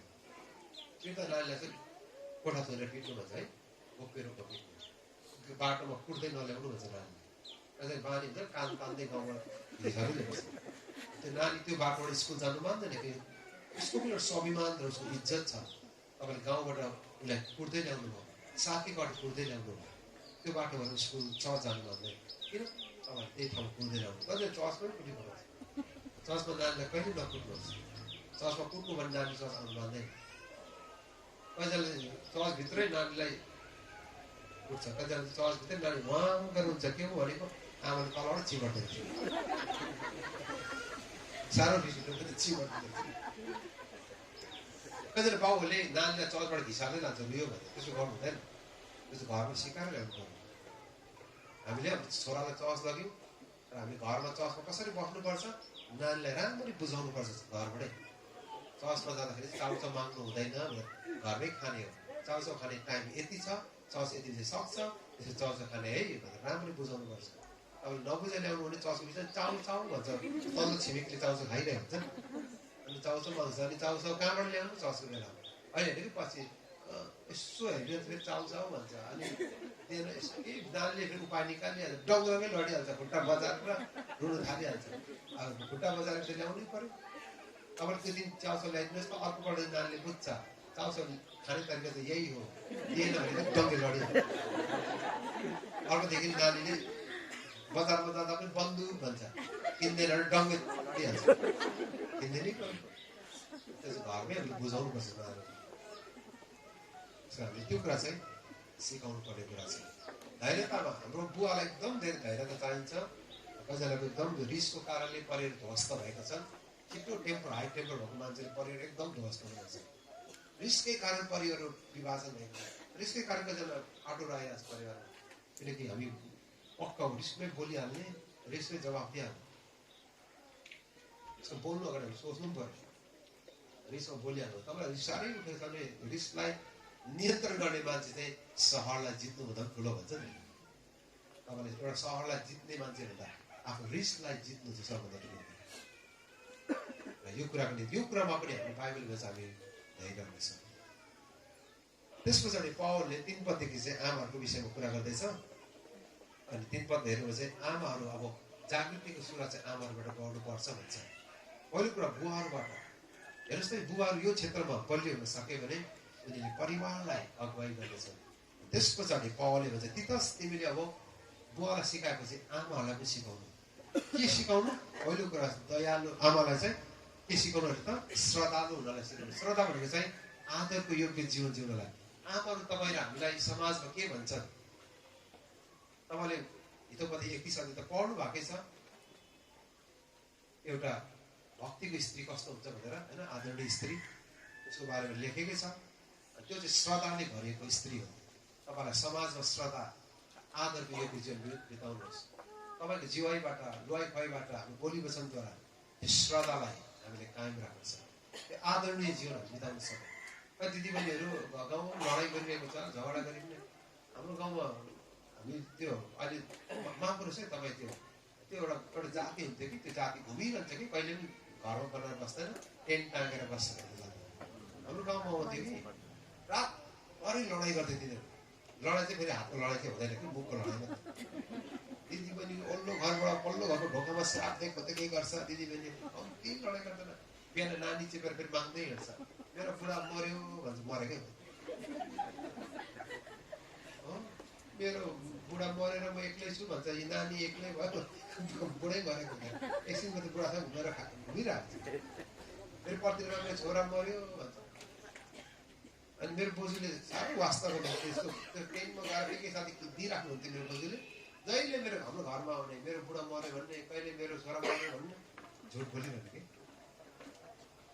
अनि त्यो दिदीबहिनी देख्ने त्यो आजसम्म मलाई यिनीहरू चाहिँ झुट सत्य बोल्छ भने मलाई अहिलेसम्म लाग्दैन। किन भन्दा चाहिँ त्यो बेलाको प्रभाव नि नानीदेखि प्रभाव त्यस्तो खालको जीवन जिउनु हुँदैन। हामीले राम्रो प्रभाव छोड्नु पऱ्यो। कल्पना गर्छ तिनी आमाहरूले त्यसमा बोलेपछि छोरीले भविष्यमा के भन्छ त्यो नानीले? उनको नानीले पछि मगन्ती भएर आउँछ, कागज दिएर हिँड्दै गरिन्छ बस के लेखेको छ? मुख बोल्दैन। आफू बोल्नु त बोल्छ, बाउले सिकाएको नि यो कागज दिएपछि नबोल्नु भनेर सोधेको पैसा माग्दै हिँड्छ। बाउ आमा कस्तो, छोराछोरी त्यस्तै गर्छ। त्यस्तो आमाहरू हुनु हुँदैन। हामीले एउटा सदाको जीवन कायम राख्नु। मेरो हजुरआमाले कहिले पनि सुसमाचार गर्नु भएन, तर मेरो हजुरआमाले धेरै परिवारलाई पाउन डोर्याउनु। मेरो आज पनि गाउँमा जाँदाखेरि मेरो बाजे र हजुरआमालाई चाहिँ मास्टर बाबु भन्छ। मास्टर आमा, मास्टर बाबु भन्छ। मेरो हजुरआमाले कसैलाई पढाएको होइन, तर उहाँको जीवनको कारण उहाँले गरिबहरू देखेपछि घरमै ल्याउने। 8 परिवार त गरिबहरू कहाँको गरिब खोजेर हजुरआमाले ल्याएर खेतबारीमा राखेर घर बनाइदिनु। बाँस टन्नै थियो, बाँस काटेर घर बना, यहाँ बस, यो यति जमिन कमाएर खायो।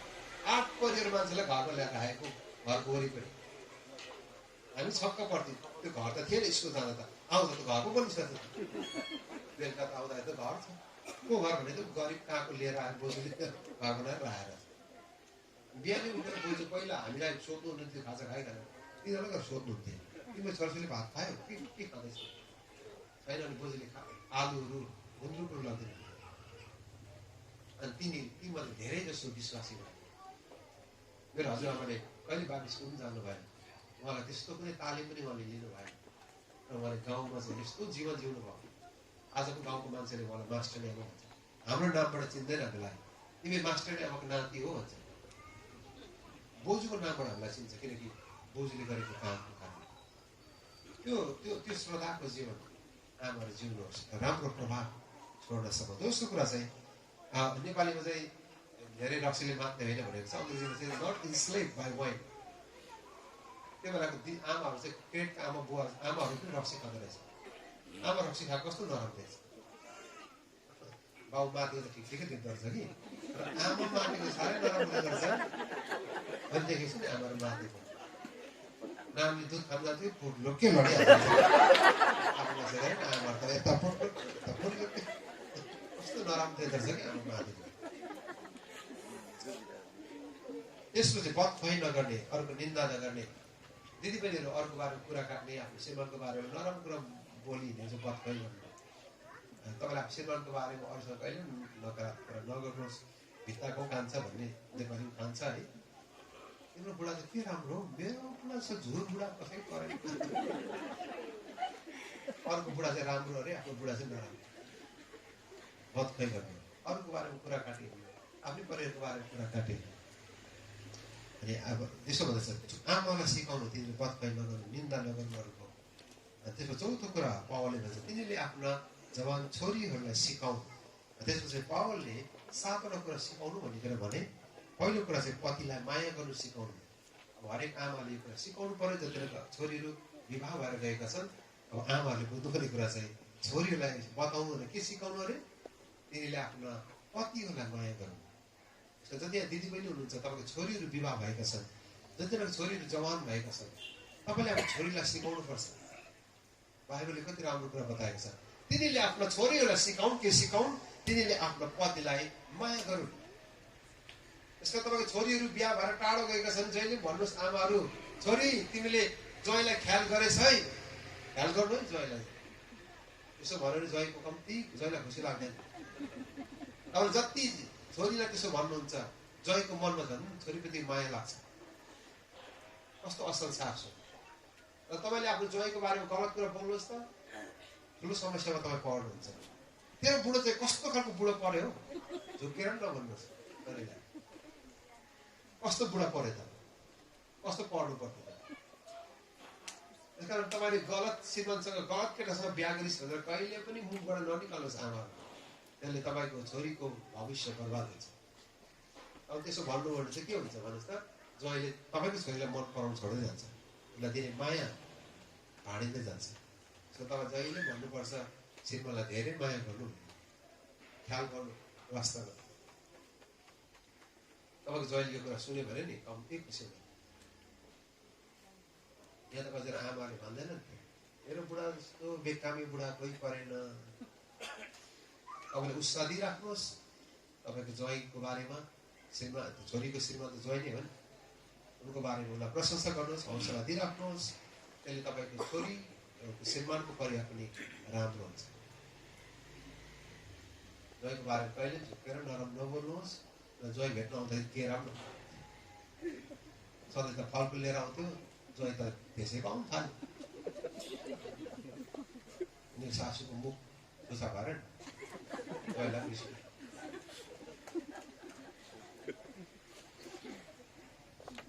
बिस्तारै सासूलाई ढोग्नु पो छोड्दै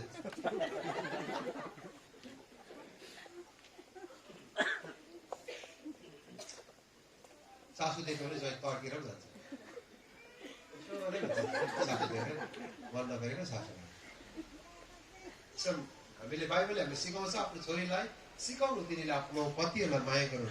यो कुरा हामीले सिकाउनु पर्यो। हजुरले सिकाइराख्नुहोस्, आफ्नो छोरीहरूलाई बताइराख्नुहोस्, सोधिराख्नुहोस्। ज्वाइँको के छ हालखबर सोध्दै गर्नुहोस् है, ज्वाइँलाई धेरै ख्याल गर्नु, यो कुरा बताइराख्नुहोस्। कस्तो राम्रो कुरा। हामी आमाहरू धेरै पढेको हुनुपर्छ भन्ने छैन, तर यो बाइबलले शिक्षा हामी हिँड्न सक्यो भने हाम्रो परिवारहरू यति व्यवस्थित हुन्छ। हेर्नुहोस् न बाइबलले कति राम्रो कुरा सिकाएको छ। छोरीलाई सिकाउनु, तिनीले आफ्नो पतिलाई माया गर्नु। आमाहरू बताइराख्नु छोरीलाई, ज्वाइँलाई ख्याल गर्नु, वास्ता गर्नु। छोरीले ज्वाइँलाई वास्ता गर्यो भने ज्वाइँले पनि माया गर्छ, पनि परिवार राम्रो भएर जान्छ। मेरो सासू पढेको त होइन, धेरै पढेको त होइन, धेरै राम्रो बाइबल शिक्षा पाएको पनि होइन, तर यो क्षेत्रमा चाहिँ उहाँ राम्रो हुनुहुन्छ। मेरो श्रीमती 5 वर्षमा एकचोटि आमालाई भेट्छन्, म चाहिँ वर्षमा 2 चोटि भेट्छु सासूलाई। किन म सिलगढी आइरहेको छु, आइरहेको छु, भेट्दै भयो सासूलाई। र मेरो श्रीमती चाहिँ 5-6 वर्षमा त एकचोटि आउँछ। अब आफ्नो सेवा कहिले व्यस्त भएर मैले सासूलाई भेटेँ, मेरो सासू हिँडेर जहिले रुन्छ नि। अनि त्यो रुयो कारण कोही बेला चाहिँ मलाई गाह्रो हुन्छ होइन। एक दिन चाहिँ रुँदै भने म त मलाई ज्वाइँ भन्दिनँ म भन्नु चाहिँ मैले त्यसको काम बिगारेर उसले त्यसो भन्यो भने म त मलाई ज्वाइँ भन्दिनँ पो भन्छ सासू। मलाई डर पनि लाग्यो, के चाहिँ भयो लाग्छ, तपाईँलाई छोरा भन्छु पो भन्नु खुसी पो लाग्यो। अंश दिन्छ भनेर चाहिँ होइन, राम्रो लाग्यो मलाई। मेरो एउटा छोरा छ, ऊ चाहिँ कान्छा हो, तपाईँ चाहिँ जेठा हो, मलाई पनि खुसी लाग्यो। अझै अर्कोचोटि के भन्छन् कि भनेर नि जाउँ लाग्छ, नयाँ कुरा केही आउँछ कि भनेर राम्रो लाग्छ। कसैले त्यसरी आफ्नो ज्वाइँलाई माया गरिदिँदा, सासूले त्यसो भन्दा हामीलाई पनि गर्व हुँदो रहेछ कि ज्वाइँहरूलाई। तपाईँले यो कुरा बुझ्नुहुन्छ आमाहरू। तर तपाईँको ज्वाइँको बारेमा तपाईँले प्रशंसा गर्दा, राम्रो कुरा भन्दा तपाईँको ज्वाइँलाई पनि खुसी लाग्छ। र अन्तत माया कसले पाउँछ? तपाईँकै छोरीले पाउँछ। त्यसले बाइबलले भन्छ अब छोरीलाई सिकाउनु, तिनीहरूले पतिलाई माया गर्नु। दोस्रो कुरा सिकाउनु, तिनीहरूले आफ्नो छोराछोरीलाई माया गर्नु। जो छोरीलाई फोन गर्नुहुन्छ, बात गर्नुहुन्छ, केटाकेटी कस्तो छ, छोराछोरीलाई तपाईँले के गर्दैछ, तिमीले राम्रो देखभाल गर्नु है, नानीलाई राम्ररी हेरचाह गर्नुपर्छ। त्यो विषयमा पनि आमाले बारम्बार सल्लाह दिइराख्नुहोस्। किनकि कति छोरीहरूले चाहिँ छोराछोरीहरूले चाहिँ नानीलाई व्यवस्था गरिरहेको हुन्छ, कतिवटा अरू कुरामा फोकस गर्छ, नानीहरूलाई व्यवस्था हुन्छ। त्यो विषयमा पनि आमाले फोनद्वारा भए पनि बातचितद्वारा पनि उनलाई तपाईँले हौसला दिइराख्नुहोस्। तेस्रो कुरा समझदार हुनु, छोरीलाई यो कुरा सिकाउनु पर्यो। छोरीले समानतालाई घरमा कायम राखेकै हौ। घरमा छोरीले तपाईँको छोरीले नानीहरूलाई अन्य अत्याचार नगरेकै हुन्, एउटालाई काखा एउटालाई पाखा नगरेकै हुन्, समानता र न्यायलाई कायम राखेकै हौ। अनि त्यसपछि हामी पतिव्रता भनेको छ, यो चाहिँ पवित्रताको जीवन। आफ्नो पतिसँगको पवित्रताहरूले कायम राखुन्। अरू पुरुषहरूसँग, अरू केटाहरूसँग, अरूहरूसँग सम्बन्धबाट उनी अलग भएर आफ्नो पतिसँगको सम्बन्ध उनी रहिराख्न सक्नु। पतिव्रता पवित्रतालाई पनि उसले कायम राखेकै हो। अनि पाँचौँ कुरा चाहिँ घरजम गर्ने भनेर लेखेको छ। घरजम भनेको चाहिँ घरायसी कुरामा ध्यान दिने, व्यस्त रहने, उनलाई सिकाउनु पर्यो। आमाले सिकाउनु पर्यो छोरीलाई घरायसी कुरामा ध्यान दिनु। तपाईँको तिम्रो श्रीमान अथवा ज्वाइँ धेरै बाहिर काम गर्नुहुन्छ, सेवाकामा दल गर्नुहुन्छ, बाहिर काममा व्यस्त छ, तिमीले चाहिँ घरलाई राम्रो देखरेख गर्नु। घरलाई सम्हाल्ने कुरा चाहिँ दिदीबहिनीको जिम्मेवारी हो। त्यस कारण तपाईँ त्यो घरलाई राम्रो व्यवस्थित गर्नुहोस्। सानो घर भए पनि चटाक चिटिक राख्नुहोस्, सरसफाइलाई ध्यान दिनुहोस्। यो कुरालाई हामीले फोकस गर्नुपर्छ। तपाईँ हाम्रो क्रिस्चियन घर चाहिँ अर्कोभन्दा राम्रो होस् न, घर ठुलो बनाउनुपर्छ भनेको त मैले होइन। जो घर परमेश्वरहरूले दिनुभएको छ त्यसलाई हामीले चटाक चिटिक राख्न सकौँ। अब दार्जिलिङ यतातिर इन्डियातिर यो भेगतिर एकदम परिवार घरलाई चाहिँ एकदम राख्नु राम्रो हुन्छ, मलाई राम्रो लाग्छ। गाउँतिर गयो भने त्यस्तो हुन्छ, घर लथालिङ्ग हुन्छ नि, सरसफाइ पनि हुँदैन, छोराछोरी नाङ्गेर भुतुङ्गे लडी बडी गरिरहेको हुन्छ है। कतिजना छोराको गुलियो खाएर यत्रो झिङ्गा बसिरहेको हुन्छ। गाउँ घरमा आउँदा कस्तो हुन्छ होला, तपाईँको नानीले यत्रो अन्डर झिङ्गा लगायो भने यो मेरै छोरो हो नचिनेर मेरै छोरो हो कि बुबाहरू आमाहरू बुबा घरमा आउँदाखेरि घरलाई चाहिँ व्यवस्थित गरेको देखेन भने जहिले पनि पुरुषको ब्रेन जो लेफ्ट ब्रेन छ एकदम छिटो रिस उठ्छ। पुरुषलाई रिस उठ्नेको एउटा कारण चाहिँ जब आफ्नो श्रीमतीले घरलाई सम्हालेको देख्दैन। घरमा आउँदाखेरि श्रीमती झन् गाउँमा डुल्नु गएको छ भने श्रीमतीलाई कम्ती रिस उठ्दैन। विदेशीहरूलाई त थाहा हुन्छ, आउनुभन्दा अगाडि फोन गर्छ, श्रीमतीले फोन गर्छ, कति बजी आउनुहुन्छ? 4 बजे। 4 बजे उनीहरू त लुगा राम्रो लुगा लगाएर पर्टु लगाएर सिस गरेर श्रीमती कहिले आउँछ भने रेडी गरेर ढोकामा बस्छ। हाम्रो दिदीले त लुगा पनि नलगाएर कपाल नगरी बसिरहेको होइन, यो मेरै श्रीमती हो त। दिदी पनि जाने बेलामा घरमा आउनेलाई एकदम ध्यान दिनु भन्छ है। पुरुषलाई चाहिँ घरबाट निस्कने बेलामा एकदम तपाईँले केयर गर्नु भन्छ है। साइकोलोजिकल कुराहरू मात्रै होइन, व्यावहारिक कुरा पनि हो होइन।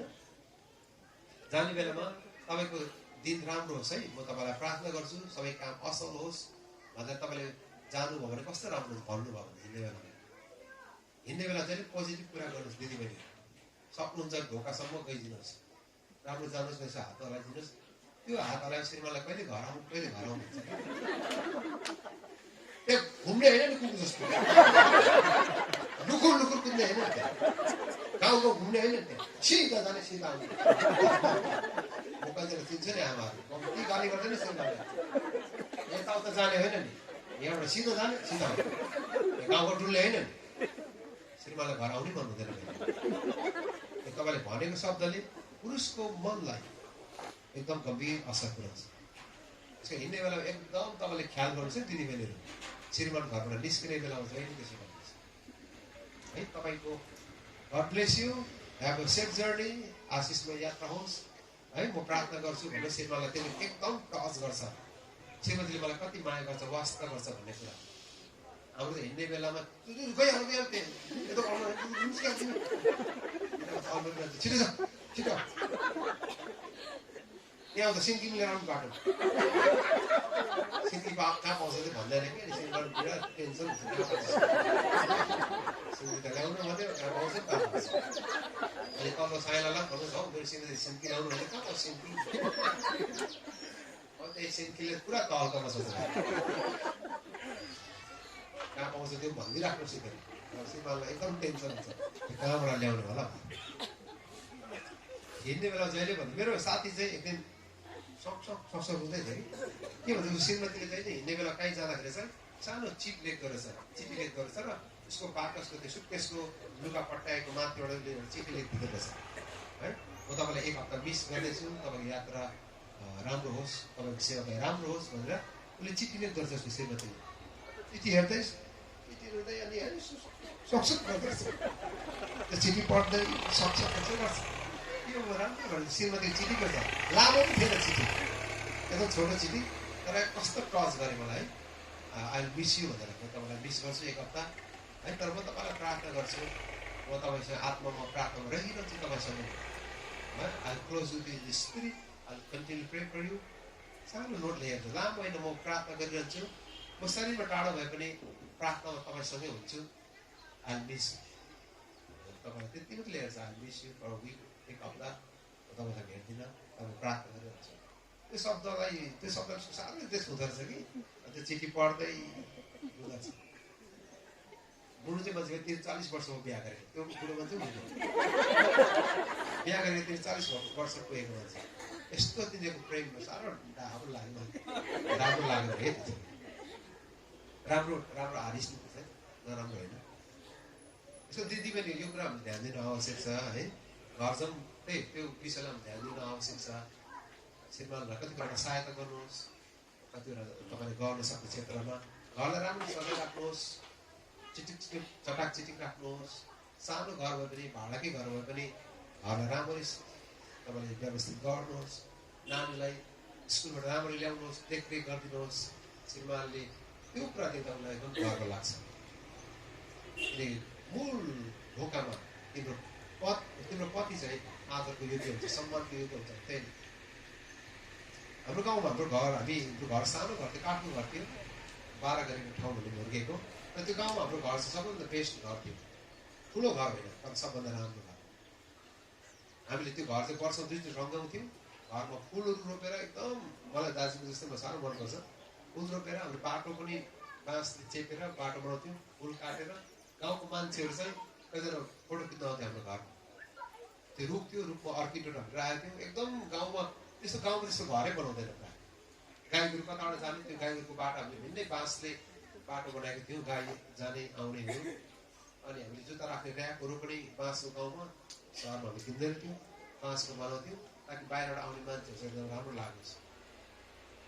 कतिजना हाम्रो स्कुल पढाउने सरहरू त्यो बाटो आउनुहुन्थ्यो, पानी खाने न्युने त्यही हाम्रो घरमा आउनुहुन्थ्यो, उनीहरूले हेर्नुहुन्थ्यो। त्यो बेला क्यामेरा त थिएन, अहिले यस्तो भने भाइरल हुन्थ्यो। राम्रो थियो सानो घर। मेरो जेलमा पहिलोचोटि मलाई आँखामा आँसु आएको त्यो घर बिक्री गर्दाखेरि, जब मेरो काकाहरूमा साइला काकाले त्यो घर पाउनुभयो वंश गर्दा, त्यो घर उहाँको घर परेर उहाँले त्यो घर पछि बेच्नु भयो। त्यो बेच्दा चाहिँ मलाई एकदम धेरै मनमा अशान्ति भएको। अहिले पनि मलाई त्यो घर मिस मन लाग्छ, किनभने त्यो घर त्यो गाउँमै नमुनाको घर थियो। यताहरू त्यसलाई राम्ररी सरसफाइलाई ध्यान दिएर, बाटोमा धुलो आउँछ भने हामीले ढुङ्गाहरू बिछाएका थियौँ बाटोदेखि घरसम्म, अनि त्यसलाई हामीले बाँसले बारेर चटक्क बनाएको थियौँ। गाउँमा हामी त्यो कुरा चाहिँ हाम्रो क्रिस्चियन चाहिँ भिन्नै हुनुपर्छ नि त। क्रिस्चियन घर चाहिँ अरूको भन्दा साधारण भए पनि, हामी अरूभन्दा धनी नभए पनि हाम्रो घर चाहिँ सबभन्दा सफा हुनुपर्छ। घर जाउँ भनेको चाहिँ त्यही नै हो। दिदीबहिनीले त्यो क्षेत्रलाई पनि ध्यान दिनुहोस्, अब परिवारलाई राम्रो सम्हालिदिनुहोस्। सबभन्दा बेस्ट कुरा त्यही छ। मैले हाम्रो युट्युबमा कति सुन्नुभएको छ, मैले पश्चिम एकजना प्रचारकलाई 3 महिना घर सफा गर्नु मात्रै दिएको। म कृषकमा हुँदाखेरि 86 जना प्रचारक थियो, जसलाई मैले हेर्नु पर्थ्यो। एकजना प्रचारकको घर म गएको, एकदम घर बेहाल रहेछ। घरको छानाबाट तुलो परेर बोटुको थापेको रहेछ। अनि मैले उहाँलाई भने, तपाईँ 3 महिना सुसमाचार प्रचार नगर्नु, 3 महिना तपाईँको तलब कृषकले पठाइराख्छ, तपाईँले एउटै काम गर्नु। 3 महिनासम्म म डाइरेक्टरलाई पनि भन्दिनँ, नेसनल डिरेक्टरलाई पनि भन्दिनँ, तिम्रो मेरो बिचमा कुरा हो, म तिम्रो कोअर्डिनेटर हो। 3 महिना तिमीले सुसमाचार नगर्नु, 3 महिना तपाईँको तलब आइराख्छ, तिमीले एउटै काम गर्नु, घर सफा मात्रै गरिरहनु 3 महिना। किनकि कल्पना गर्नुहोस् त, छाना चुहेर घरमा बोटुको थापेर, छाना छाउनुपर्छ कि बोटुको थाप्नुपर्छ? परमेश्वर दासलाई बुद्धि त हुनु पऱ्यो नि। बोटुको थापेर हुन्छ हजुर? दुलो बढ्दै जान्छ छानाबाट, बोटुको बढाउँदै जाने, छाउनु पऱ्यो नि घर। लुगाहरू सिमेन्टको बोरामा प्याक गरेर माथि छानामा झुन्डाएको हुन्छ। लगाउने लुगाहरू सबै पोको पारेर प्लास्टिकको सिमेन्टको बोरामा हालेर छानामा झुन्डाएको रहेछ। सिरकहरू पानी चुन्छ भनेर पानीले भिज्छ भनेर सिरोको बोरामा हालेर माथि झुन्डाएको रहेछ। जुन बेला ओड्ने बेला भयो त्यो झोरा चाहिँ झार्दो रहेछ तल डोरीले। तल झारेपछि फेरि बोराबाट निकाल्यो, सिरो ओड्यो, फेरि बिहान भयो झोला त फेरि सिरो त माथि छाना। त्यत्रो जमिन, यो चर्चको जमिन भन्दा ठुलो उहाँको जमिन थियो। टोयलेट बनाएको रहेछ। कहाँ टोयलेट गर्नुहुन्छ भने त खेतबारी भने कस्तो खेतबारी? छिमेकीको खेतबारी। आफ्नै खेतबारीमा गरे भन्थे छिमेकी खेतबारी। छिमेकीको बारीमा दिशा गर्ने मान्छे कसरी सेवा हुन सक्छ? लोटा लिएर अर्काको बारीमा जाँदो रहेछ। छिमेकीले गाली गर्दैन भनेको हाम्रो सम्झौता छ, ऊ पनि खुसी नै छ, मल हुन्छ भनेको छ। अनि मैले पुरानो पाराबाट उहाँलाई बताएँ, घरको वरिपरि पालको वरिपरि दिशा पिसा नगर्नु भनेर लेखेको छ। अब त्यसो गर्नु हुँदैन, तपाईँले आफ्नो टोयलेट बनाउनु पर्छ। नेपालको पट्टितिर चाहिँ कस्तो चलन छ भन्दा चाहिँ त्यो घरमा कतिजना मान्छे छ भन्ने कुरा चाहिँ त्यो घरको वरिपरि कति दिशा गरेको छ भन्ने कुराहरू पत्ता लाग्छ। जति धेरै दिशा त्यहाँ कतिजना मान्छे छ त्यहीबाट थाहा हुन्छ। अब हेर्नुहोस् त्यस्तो चलन पनि छ, तर हामी बाइबल पढेपछि हाम्रो जीवनमा परिवर्तन आउनुपर्छ। मैले भने घर बनाउनु, टोयलेट बनाउनु भने त्यसको हामीले घरायसी कुरालाई ध्यान दिनु अति आवश्यक छ। समाजको बिचमा हामी क्रिस्चियन गवाईलाई हामीले ध्यान राख्नु परेको कारणले यसका आमाले त्यो कुरा चाहिँ छोरीलाई सिकाउनु, घरजम गर्नलाई, परिवारलाई राम्ररी व्यवस्थित गर्नलाई। किन श्रीमान बाहिर सेवाकाई कामहरू कमाउने कुरामा लाग्नुहुन्छ, दिदीबहिनीले घरलाई सम्हाल्यो भने यो राम्रो कुरा। छैटौँ कुरा चाहिँ पावलले भन्छ तीतसलाई उनले सल्लाह दिन्छ, तिमीले आमालाई सिकाउनु, तिनीले आफ्नो छोरीहरूलाई सिकाउनु। के हो सिकाउनु? दयालु हुनलाई सिकाउनु। छैटौँ कुरा चाहिँ दयालु। दयालु भनेको चाहिँ मुठी खोल्ने हुनलाई सिकाउनु। हामी सबैलाई थाहा छ घरको आर्थिक कुराहरू आमाले नै हेर्नुहुन्छ। मेरो कुरा गऱ्यो भने हाम्रो घर म कुदिरहने कारणले आर्थिक सबै जिम्मेवारी मेरो श्रीमतीले गर्नुहुन्छ। यदि मेरो सासूले मेरो श्रीमतीलाई दिने विषयमा नसिकाएको भए अहिले समस्या हुन्थ्यो। यसका मैले कति दशांश दिनुपर्छ भनेको मैले सोच्नु पर्ने आवश्यकता छैन। अनि मेरो श्रीमतीले नै दशांश दिन्छन्, उनको आमाले सिकाएको कारण।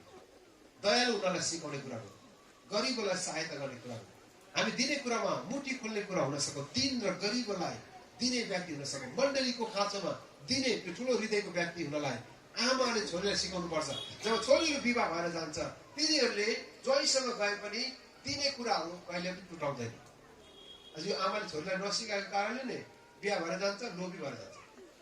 दिँदैन, मण्डलीले पनि दिँदैन। के दशांश दिनु मण्डलीलाई, के दिनु गरिबलाई, के दिइराख्नु? कहिले पनि अभावहरूमा मुठी खोल्दैन।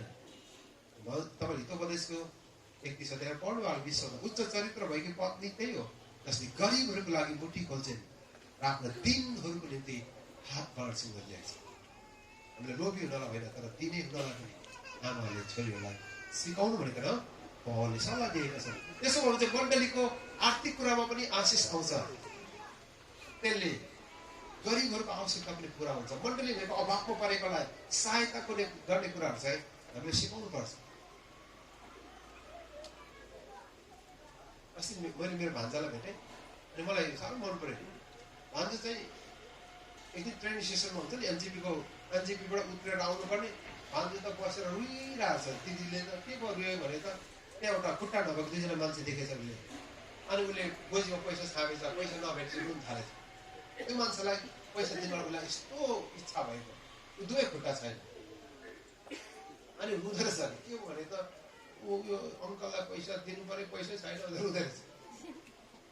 दिदीले यसो अरे पैसा खुद्रा छैन, अनि खुद्रा ल्याएर दिएपछि पनि त्यहाँबाट नानीलाई सानैदेखि सिकाएको गरिबलाई दिनुपर्छ भने उसले बुझ्छ। हाम्रो नानीले गरिबलाई दिँदा दिन्छ कि दिँदैन?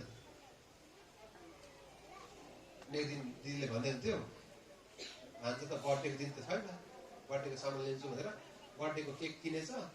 त्यो बागडुराको त्यो गल्लीमा एउटा छाप्रो हुन्छ नि, प्लास्टिक छाप्रो बनाएर बस्ने माग्ने मान्छेसँग ह्याप्पी बर्थडे गीत गाउँदैछ। बुझ्नुभयो? के गरे हुन्छ, म घरमा त सबै ह्याप्पी बर्थडे, धनी धनी मान्छे सबै ह्याप्पी बर्थडे भइरहेको छ। यो मान्छेले कति वर्ष भयो केक नखाएको भन्दा त्यो मान्छेसँग ह्याप्पी बर्थडे भनेर ह्याप्पी बर्थडे भन्न न भनेर सिकाउँदैछ। केक लगेर त्यो माग्ने मान्छेसँग, बाटोको मान्छेसँग उसले जीवन नै बाटो बिताउँछ। सो ह्याप्पी बर्थडे गर्दैछ किनकि उसले दिनहरूलाई उसले मुठी खोल्छ, अभावमा भएकोलाई सहायता गर्छ। प्रियहरू, तपाईँलाई मैले दिने कुरा मण्डलीमा हाम्रो नानीलाई सिकाउनुपर्छ। अहिले पास्टरले त्यसै विषयमा हामीलाई बताउनुहुन्छ। हामीले कसरी हाम्रो नानीलाई ट्रेन गर्नुपर्छ। अस्ति चितवनमा एउटा सम्मेलनमा प्रिचिङ गरेपछि पास्टरले त्यो मलाई थाहा थिएन, गएको 4 वर्ष कि 5 वर्षदेखि मेरो छोराले अरू चर्चको भाइहरूलाई जम्मा गरेर 4-5 वर्षदेखि चाहिँ एउटा पास्टरलाई सपोर्ट गर्दै रहेछ। 5,000 कि 6,000 रुपियाँ चाहिँ सपोर्ट गर्छ महिना।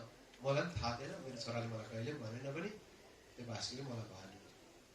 अनि त्यो कुरा उहाँले पास्टर चाहिँ रुँदै गवाई दिनुभयो। म पनि छक्क भएँ, मेरै छोरा हो त भनेर मैले विश्वास गर्नै सकिनँ। उसले चाहिँ चर्चको जवान भाइहरूलाई लिएर 15-16 वर्ष उमेरदेखि चाहिँ उसले त्यो पास्टरलाई सपोर्ट गर्दै रहेछ। मैले दिएको पैसा चाहिँ उसले जम्मा गरेर त्यहाँबाट पुत्रिका हालेर चाहिँ त्यो अरू 2जना चर्चको भाइहरूलाई पनि च्यालेन्ज गरेछ उसले। त्यो पैसा चाहिँ पुत्रिका जम्मा गर्दै त्यो पास्टरलाई पठाउँदो रहेछ। त्यो पास्टरसँग मेरो भेटै भएको थिएन। कसैले चिन्यो, कसैले कन्ट्याक्ट गरेर उनीहरू मिलाएछ। मलाई खुसी लाग्यो त्यो कुराहरू, मन एकदम प्रफुल्लित भयो, किनकि हाम्रो नानीहरूले दिनुपर्छ भनेर सिकेको रहेछ। सेवाकाईको लागि, मिसनको लागि, गरिबहरूको लागि दिन सक्छ। साम हाउस्टन जब अमेरिकन राजनीतिज्ञबाट उसले क्रिस्चियन भए, उसले ग्रहण गरेको 3 हप्तामा उसले बप्तिस्मा लिए। अनि बप्तिस्मा लिएपछि उसले निरन्तर भेटी र दशांश मण्डलीले लगे। अनि पास्टरले एकदम छक्क परे, यो मान्छेलाई कहिले बप्तिस्मा दिएपछि कहिले पनि दशांश दिने विषय सिकाएको छैन, निरन्तर दशांश दिएको देखेकै छ। यदि सोध्नु भएछ, हाउस्टन तपाईँले कसरी दशांश दिने कुरा सिक्नुभयो? मैले कहिल्यै चर्चमा प्रचार गरेको थिइनँ 3 हप्तामा, यी भर्खर नयाँ विश्वासी हो। हाउस्टनले यसो भने, पास्टर तपाईँले जुन दिन मलाई बप्तिस्मा दिनुभयो, तपाईँले मलाई मात्रै बप्तिस्मा दिनु भएन, तर मेरो दिने पैसा दिने पर्सको पनि बप्तिस्मा दिनुभयो। त्यसमा मलाई दिने विषयमा कुनै पनि अप्ठ्यारो छैन। जुन दिन मैले बप्तिस्मा लिएँ त्यो बेला मेरो वालेटको पनि मैले बप्तिस्मा लिएको थिएँ। साम हाउस्टन एउटा धनी मानिस भएपछि पनि परमेश्वर सेवाकाईमा दिने व्यक्ति भयो। उनको जीवनको सुरुवातबाट उनले यो कुरा सुरुवात गरे। कतिचोटि हामी चाहिँ एकदम लोभी हुन्छौँ होइन, यो कुरा नसिकाएर होला, नानी पनि लोभी हुन्छ, खालि आफ्नै लागि मात्रै, आफ्नै लागि आफ्नै घर बनाउनुपर्छ, यसो गर्नुपर्छ, दिने कुरा हामी पछाडि छौँ। एकजना बाउले चाहिँ छोरा कति लोभी छ भनेर जाँच्नको लागि मोमो खानु लागेछ। बाउले मोमो पसल, छोरालाई छ मोमो मनपर्ने, मोमो पसल लागेछ। अनि 1 प्लेट मोमो मलाई दिएछ। अनि बाउले यसो जाँच्नु पर्यो मेरो छोरा कतिको लोभी छ भनेर, एउटा मोमो टिपेर यसो खानु पर्यो, यसो मेरो छोरा ठ्याक्कै हिँड्दा छ। ल हाम्रो बाउ यहाँ कस्तो भोक लागिरहेको छ, पुग्दैन कि मलाई त्यति मोमो। छोरा एकदम रिसाएछ, मोमो बाउले एउटा टिप्यो। तपाईँलाई थाहा छ यो छोराले के कुरा बुझेन? यो छोराले नबुझेको कुरा चाहिँ एउटै हो, त्यो मोमो पसलमा मोमो खानलाई ल्याउने उनको बुवा नै हो, र अन्तिममा त्यो मोमोको पैसा तिर्ने बाउ नै हो। चाहेको भए त्यो छोराको निम्ति बुवाले अर्को मोमो पनि मगाइदिन सक्थ्यो, तर यो आफूलाई माया गर्ने बुबालाई त्यो छोराले चिन्न सकेन। यत्रो ठुलो हृदय भएको जेनरस उदारताले भरिएको आफ्नो बुवालाई त्यो छोराले चिन्न सकेन, किनकि त्यही छोराले खाओस् भनेर मोमो पसल ल्याएको, छोरा आफ्नो बुबालाई चिन्न सकेन। कति चाहिँ हामी परमेश्वरप्रति त्यस्तै छौँ, हामीलाई यति धेरै वास्ता गर्नु नै परमेश्वरलाई हामी दिन चाहँदैनौँ, बाँड्न चाहँदैनौँ। त्यो दिने हृदयको लागि पनि हामीले परिवारबाट सुरु गर्नुपर्छ। अन्तिम कुरा चाहिँ पावलले आफ्नो छोरीहरूलाई सिकाउनु, के सिकाउनु? 7औं कुरा चाहिँ अधीनतामा हुनलाई सिकाउनु, अधीनता हुनलाई सिकाउनु। यो अधीनता सबभन्दा ठुलो च्यालेन्ज हो आजको मण्डलीको लागि, हाम्रो परिवारको लागि र हाम्रो राष्ट्रको लागि। शैतानले 2वटा कुरा अहिले म दिँदैछु मण्डलीमा। पहिलो कुरा चाहिँ प्रेम, दोस्रो कुरा चाहिँ अधीनता मण्डलीबाट उठाइ लाँदैछ। त्यो कुरा हामीले मण्डलीमा फिर्ता ल्याउनु पर्छ। अधीनता दियाबलसको आत्मिक शत्रु छ। शैतानले मण्डलीबाट उठाइ लाँदै गरेको कुरा चाहिँ अधीनता भनेको। बाइबलमा यसरी लेखेको छ, आफ्नो सरकारको अधीनतामा बस, देशको शासकको अधीनतामा बस भन्छ पहिलो कुरा। दोस्रो कुराहरू तिमीहरू एकअर्काको अधीनतामा बस, एफिसी 5:21।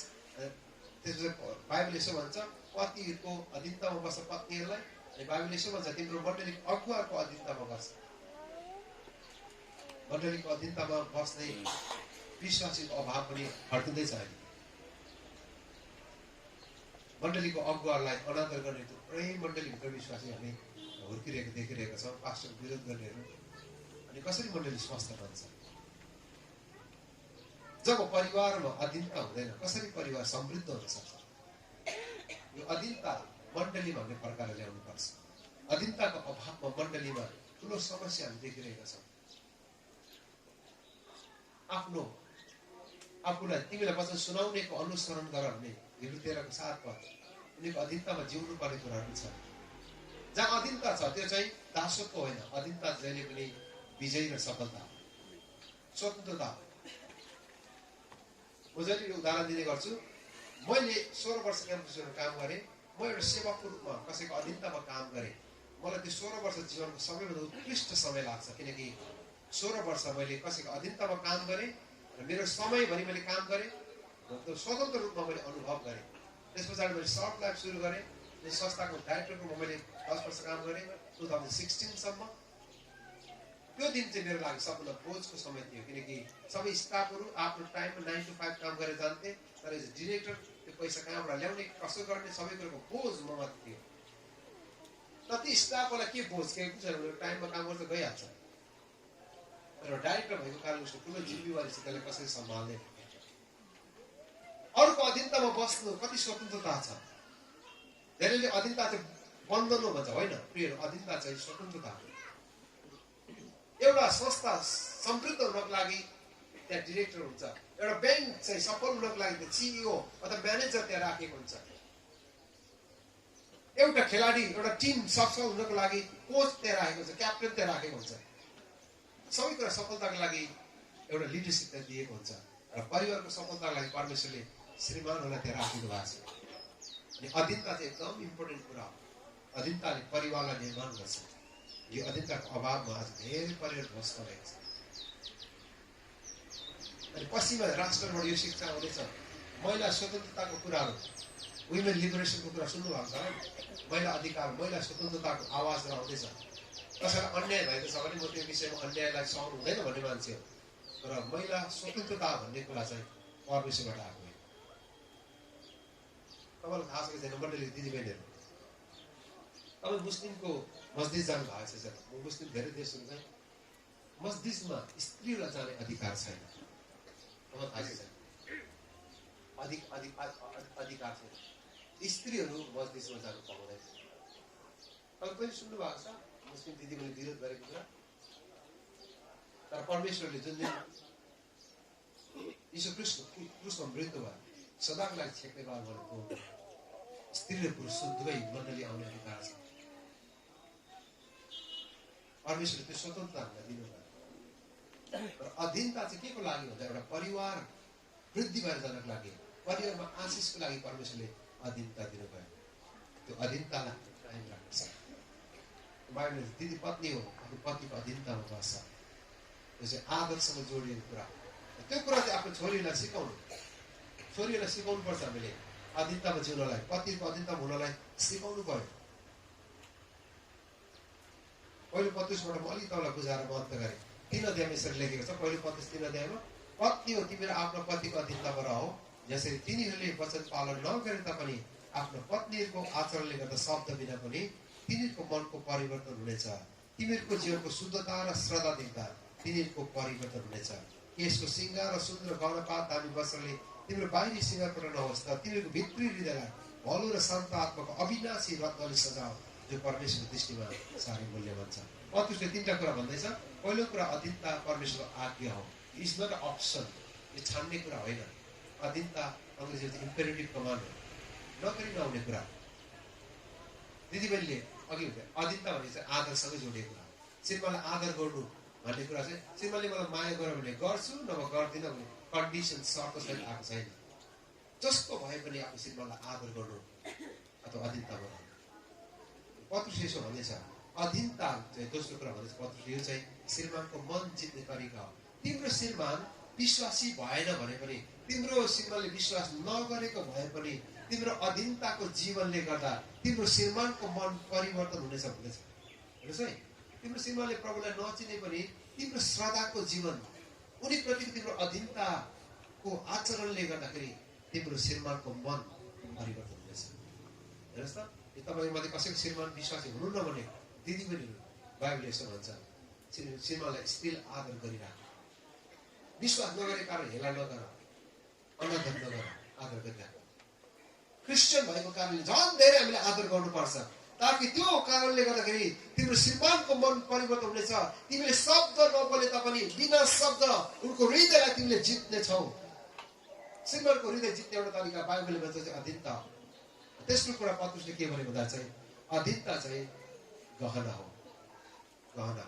सिंगारको बहुमूल्य गहना हो बहुमूल्य रत्नले तिमीले सजाऊ एकदम हामीले याद गर्नुपर्ने कुरा चाहिँ गहना दिदीबहिनीको गहना चाहिँ दिदीबहिनीले यहाँ धेरै सुन लगाउनु भएको छ हजुर किन लाउनु भएको सुन किन लाउनु भएको किन मेकअप गर्नुभएको दिदीबहिनी भन्नुहोस् त राम्रो देख्नको लागि होइन र गरगहनाले राम्रो देख्छ भनेर लाउनु भएको तर पत्रुसले के भन्छ त्योभन्दा उत्तम गहना चाहिँ जो परमेश्वरले दिदीबहिनीलाई दिनुभएको छ त्यो गहना चाहिँ अधीनताको गहना संसारको गहना त खिएर जान्छ दिदीबहिनीहरू संसारको गहनाहरू त खिएर जान्छ तर परमेश्वरले यस्तो गहना दिदीबहिनीलाई दिनुभएको छ जो कहिले खिएर जाँदैन जो कहिले पनि डिस्कलर भएर जाँदैन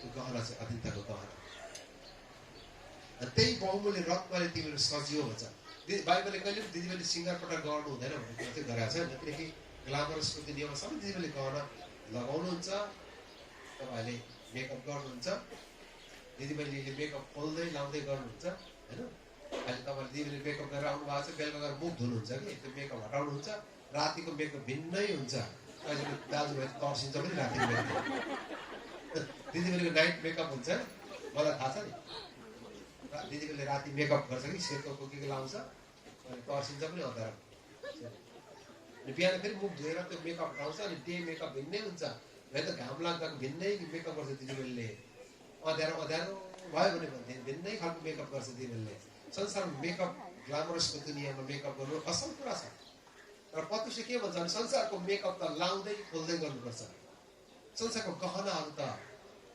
लगाउँदै खोल्दै गर्नुपर्छ तर परमेश्वरले दिदीबहिनीलाई यस्तो गहना दिनुभएको छ जो अधीनताको गहना जो कहिल्यै खोल्नु पर्दैन जुन गहनाले दिदीबहिनीहरू सुन्दरी देखिन्छ त्यो गहना अधीनताको गहना अनि त्यो गहनाले तिमीहरू सजियो भन्छ अनि हेर्नुहोस् त तल आएर पत्रुसले के भने भन्दा चाहिँ साराले पनि अथवा अब्राहमको साराले पनि कतिको अधीनतामा बस्थे तल आएर यसो भन्छ यदि तिमीले पनि उचित काम गर्यो भने कुनै कुरामा भयभीत भएन भने तिमीहरू पनि उनकै छोरीहरू ठहरिनेछ कहलिनेछ अब्राहमको छोरीहरू तिमीहरू साराको सन्तान कहलिनेछ साराले त्यसो गर्थिन् भनेर लेखेको छ दिदीबहिनीहरू तपाईँको जीवनको लागि सबभन्दा उत्तम गहना चाहिँ अधीनताको गहना हो यो अधीनता हाम्रो घरमा हामीले राखिराख्न सकौँ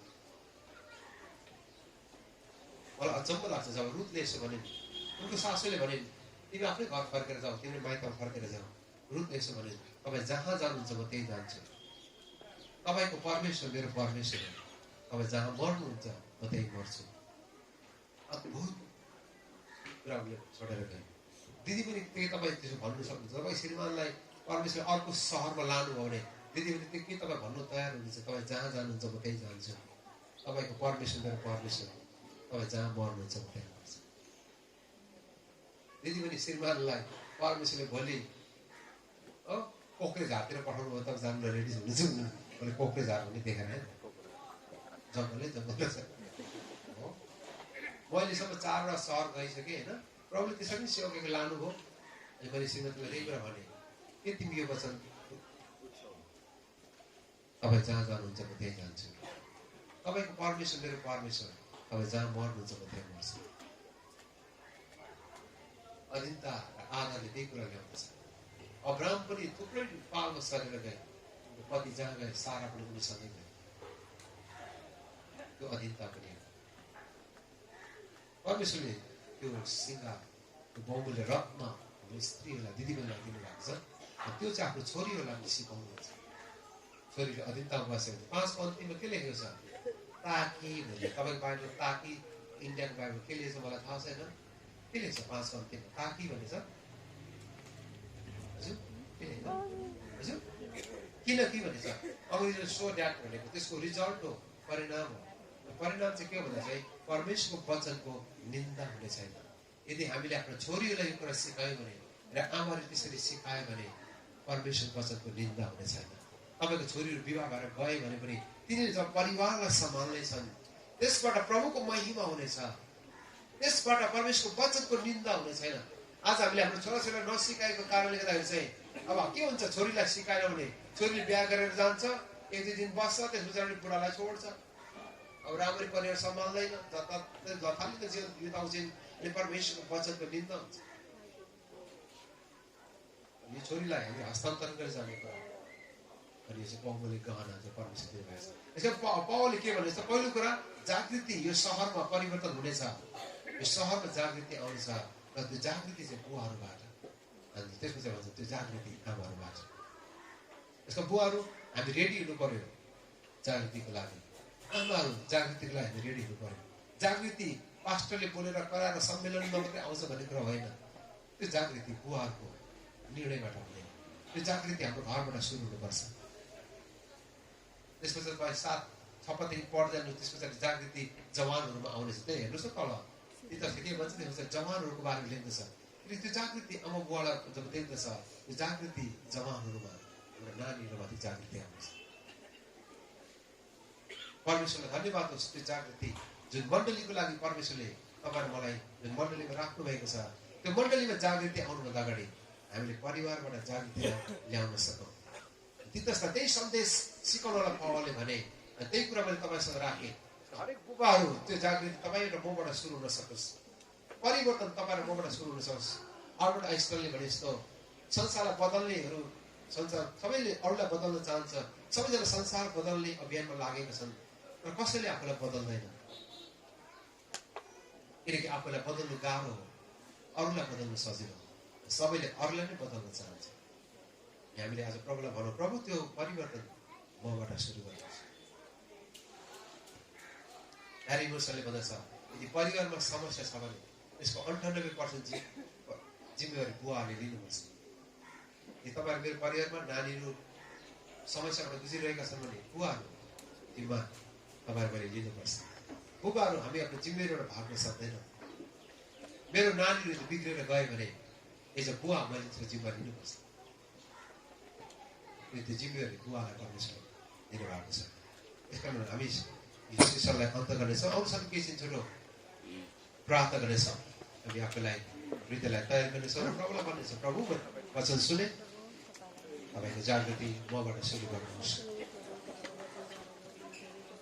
यो जागृति तपाईँ र मबाट परमेश्वर सुरु गर्न चाहनुहुन्छ। हामी जतिलाई बुवाहरू यहाँ छौँ, प्रभुलाई भनौँ, प्रभु मैले तपाईँको आवाज सुने, तपाईँले मबाट काम सुरु गर्नुहोस्, मलाई बदल्नुहोस्, मेरो प्रार्थनाको वेदीहरूलाई मैले निर्माण गर्न सकौँ, मेरो घरमा जुन लिडरसिप मैले दिनुपर्ने हो त्यो मैले दिन सकौँ, मलाई सहायता गर्नुहोस्। पहिलो तिमोथी 2:8ले भन्दछ, पुरुषहरूले पवित्र हात उचालेर प्रार्थना गरून्, बिना गनगन र बिना क्रोध। पवित्र हात उचालेर भनेको यही नै हो, आफूलाई सरेन्डर गरेर, आफूलाई समर्पण गरेर। कतिजना तपाईँले आफ्नो श्रीमतीलाई, नानीलाई कसरी अगुवाई गर्नुपर्ने हो, तपाईँ सङ्घर्ष गर्दै हुनुहुन्छ। आज प्रभुलाई भन्नुहोस्, प्रभु मैले मेरो परिवारलाई कसरी अगुवाई गर्नुपर्ने, म यो कुरामा म असफल भएको छु, म आफूलाई सरेन्डर गर्छु, म आफूलाई समर्पण गर्छु तपाईँको वेदीमा। प्रभु तपाईँले मलाई लिनुहोस् र आज उसो तपाईँले मलाई नयाँ कदममा, नयाँ रीतिले, नयाँ प्रकारले परिवारलाई अगुवाई गर्न तपाईँले मलाई सहायता गर्नुहोस्।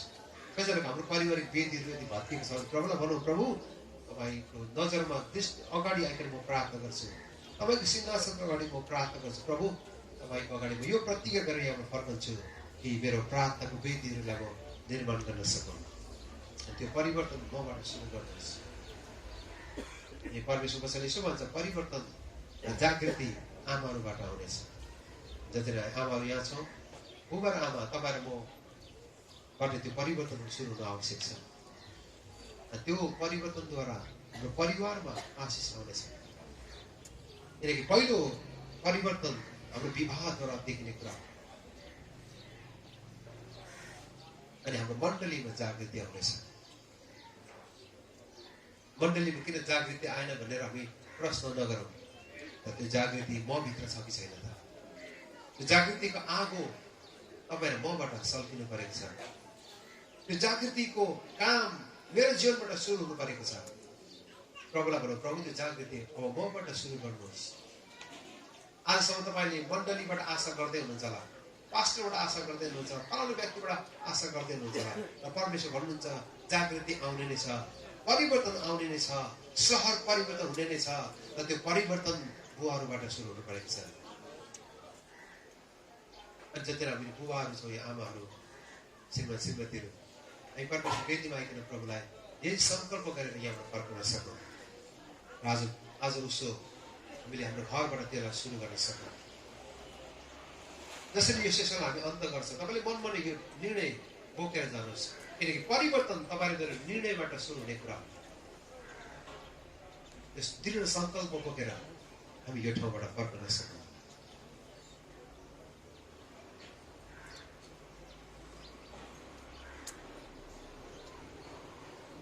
बुबाहरू, हामी हाम्रो हातहरू चल्दै प्रभुलाई भन्नेछौँ मनबाट, प्रभु मबाट तपाईँले त्यो जागृति सुरु गर्नुहोस्। भोलि तिमीजीको आँट अनुसार पवित्र हातको चलेर तपाईँको वेदीमा आफूलाई सरेन्डर गर्छु। मैले जसरी परिवारलाई अगुवाई गर्नुपर्ने हो सो गर्न सकेको छैन, मलाई सहायता गर्नुहोस्।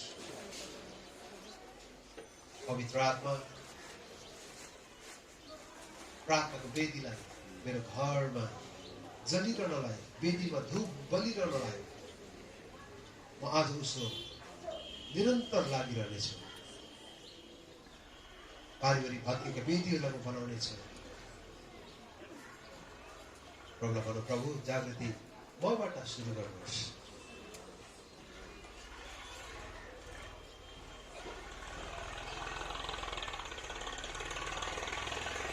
परमेश्वरले तपाईँको परिवारमा ठुलो परिवर्तन ल्याउनुहुनेछ। हामी जस्ताको जस्तै रहने छैनौँ, तर हाम्रो नानीको जीवनमा त्यो परिवर्तन आउनेछ। ओ प्रियहरू, अलिक त्यति मात्र होइन, जागृति हाम्रो मण्डलीमा पनि आउनेछ।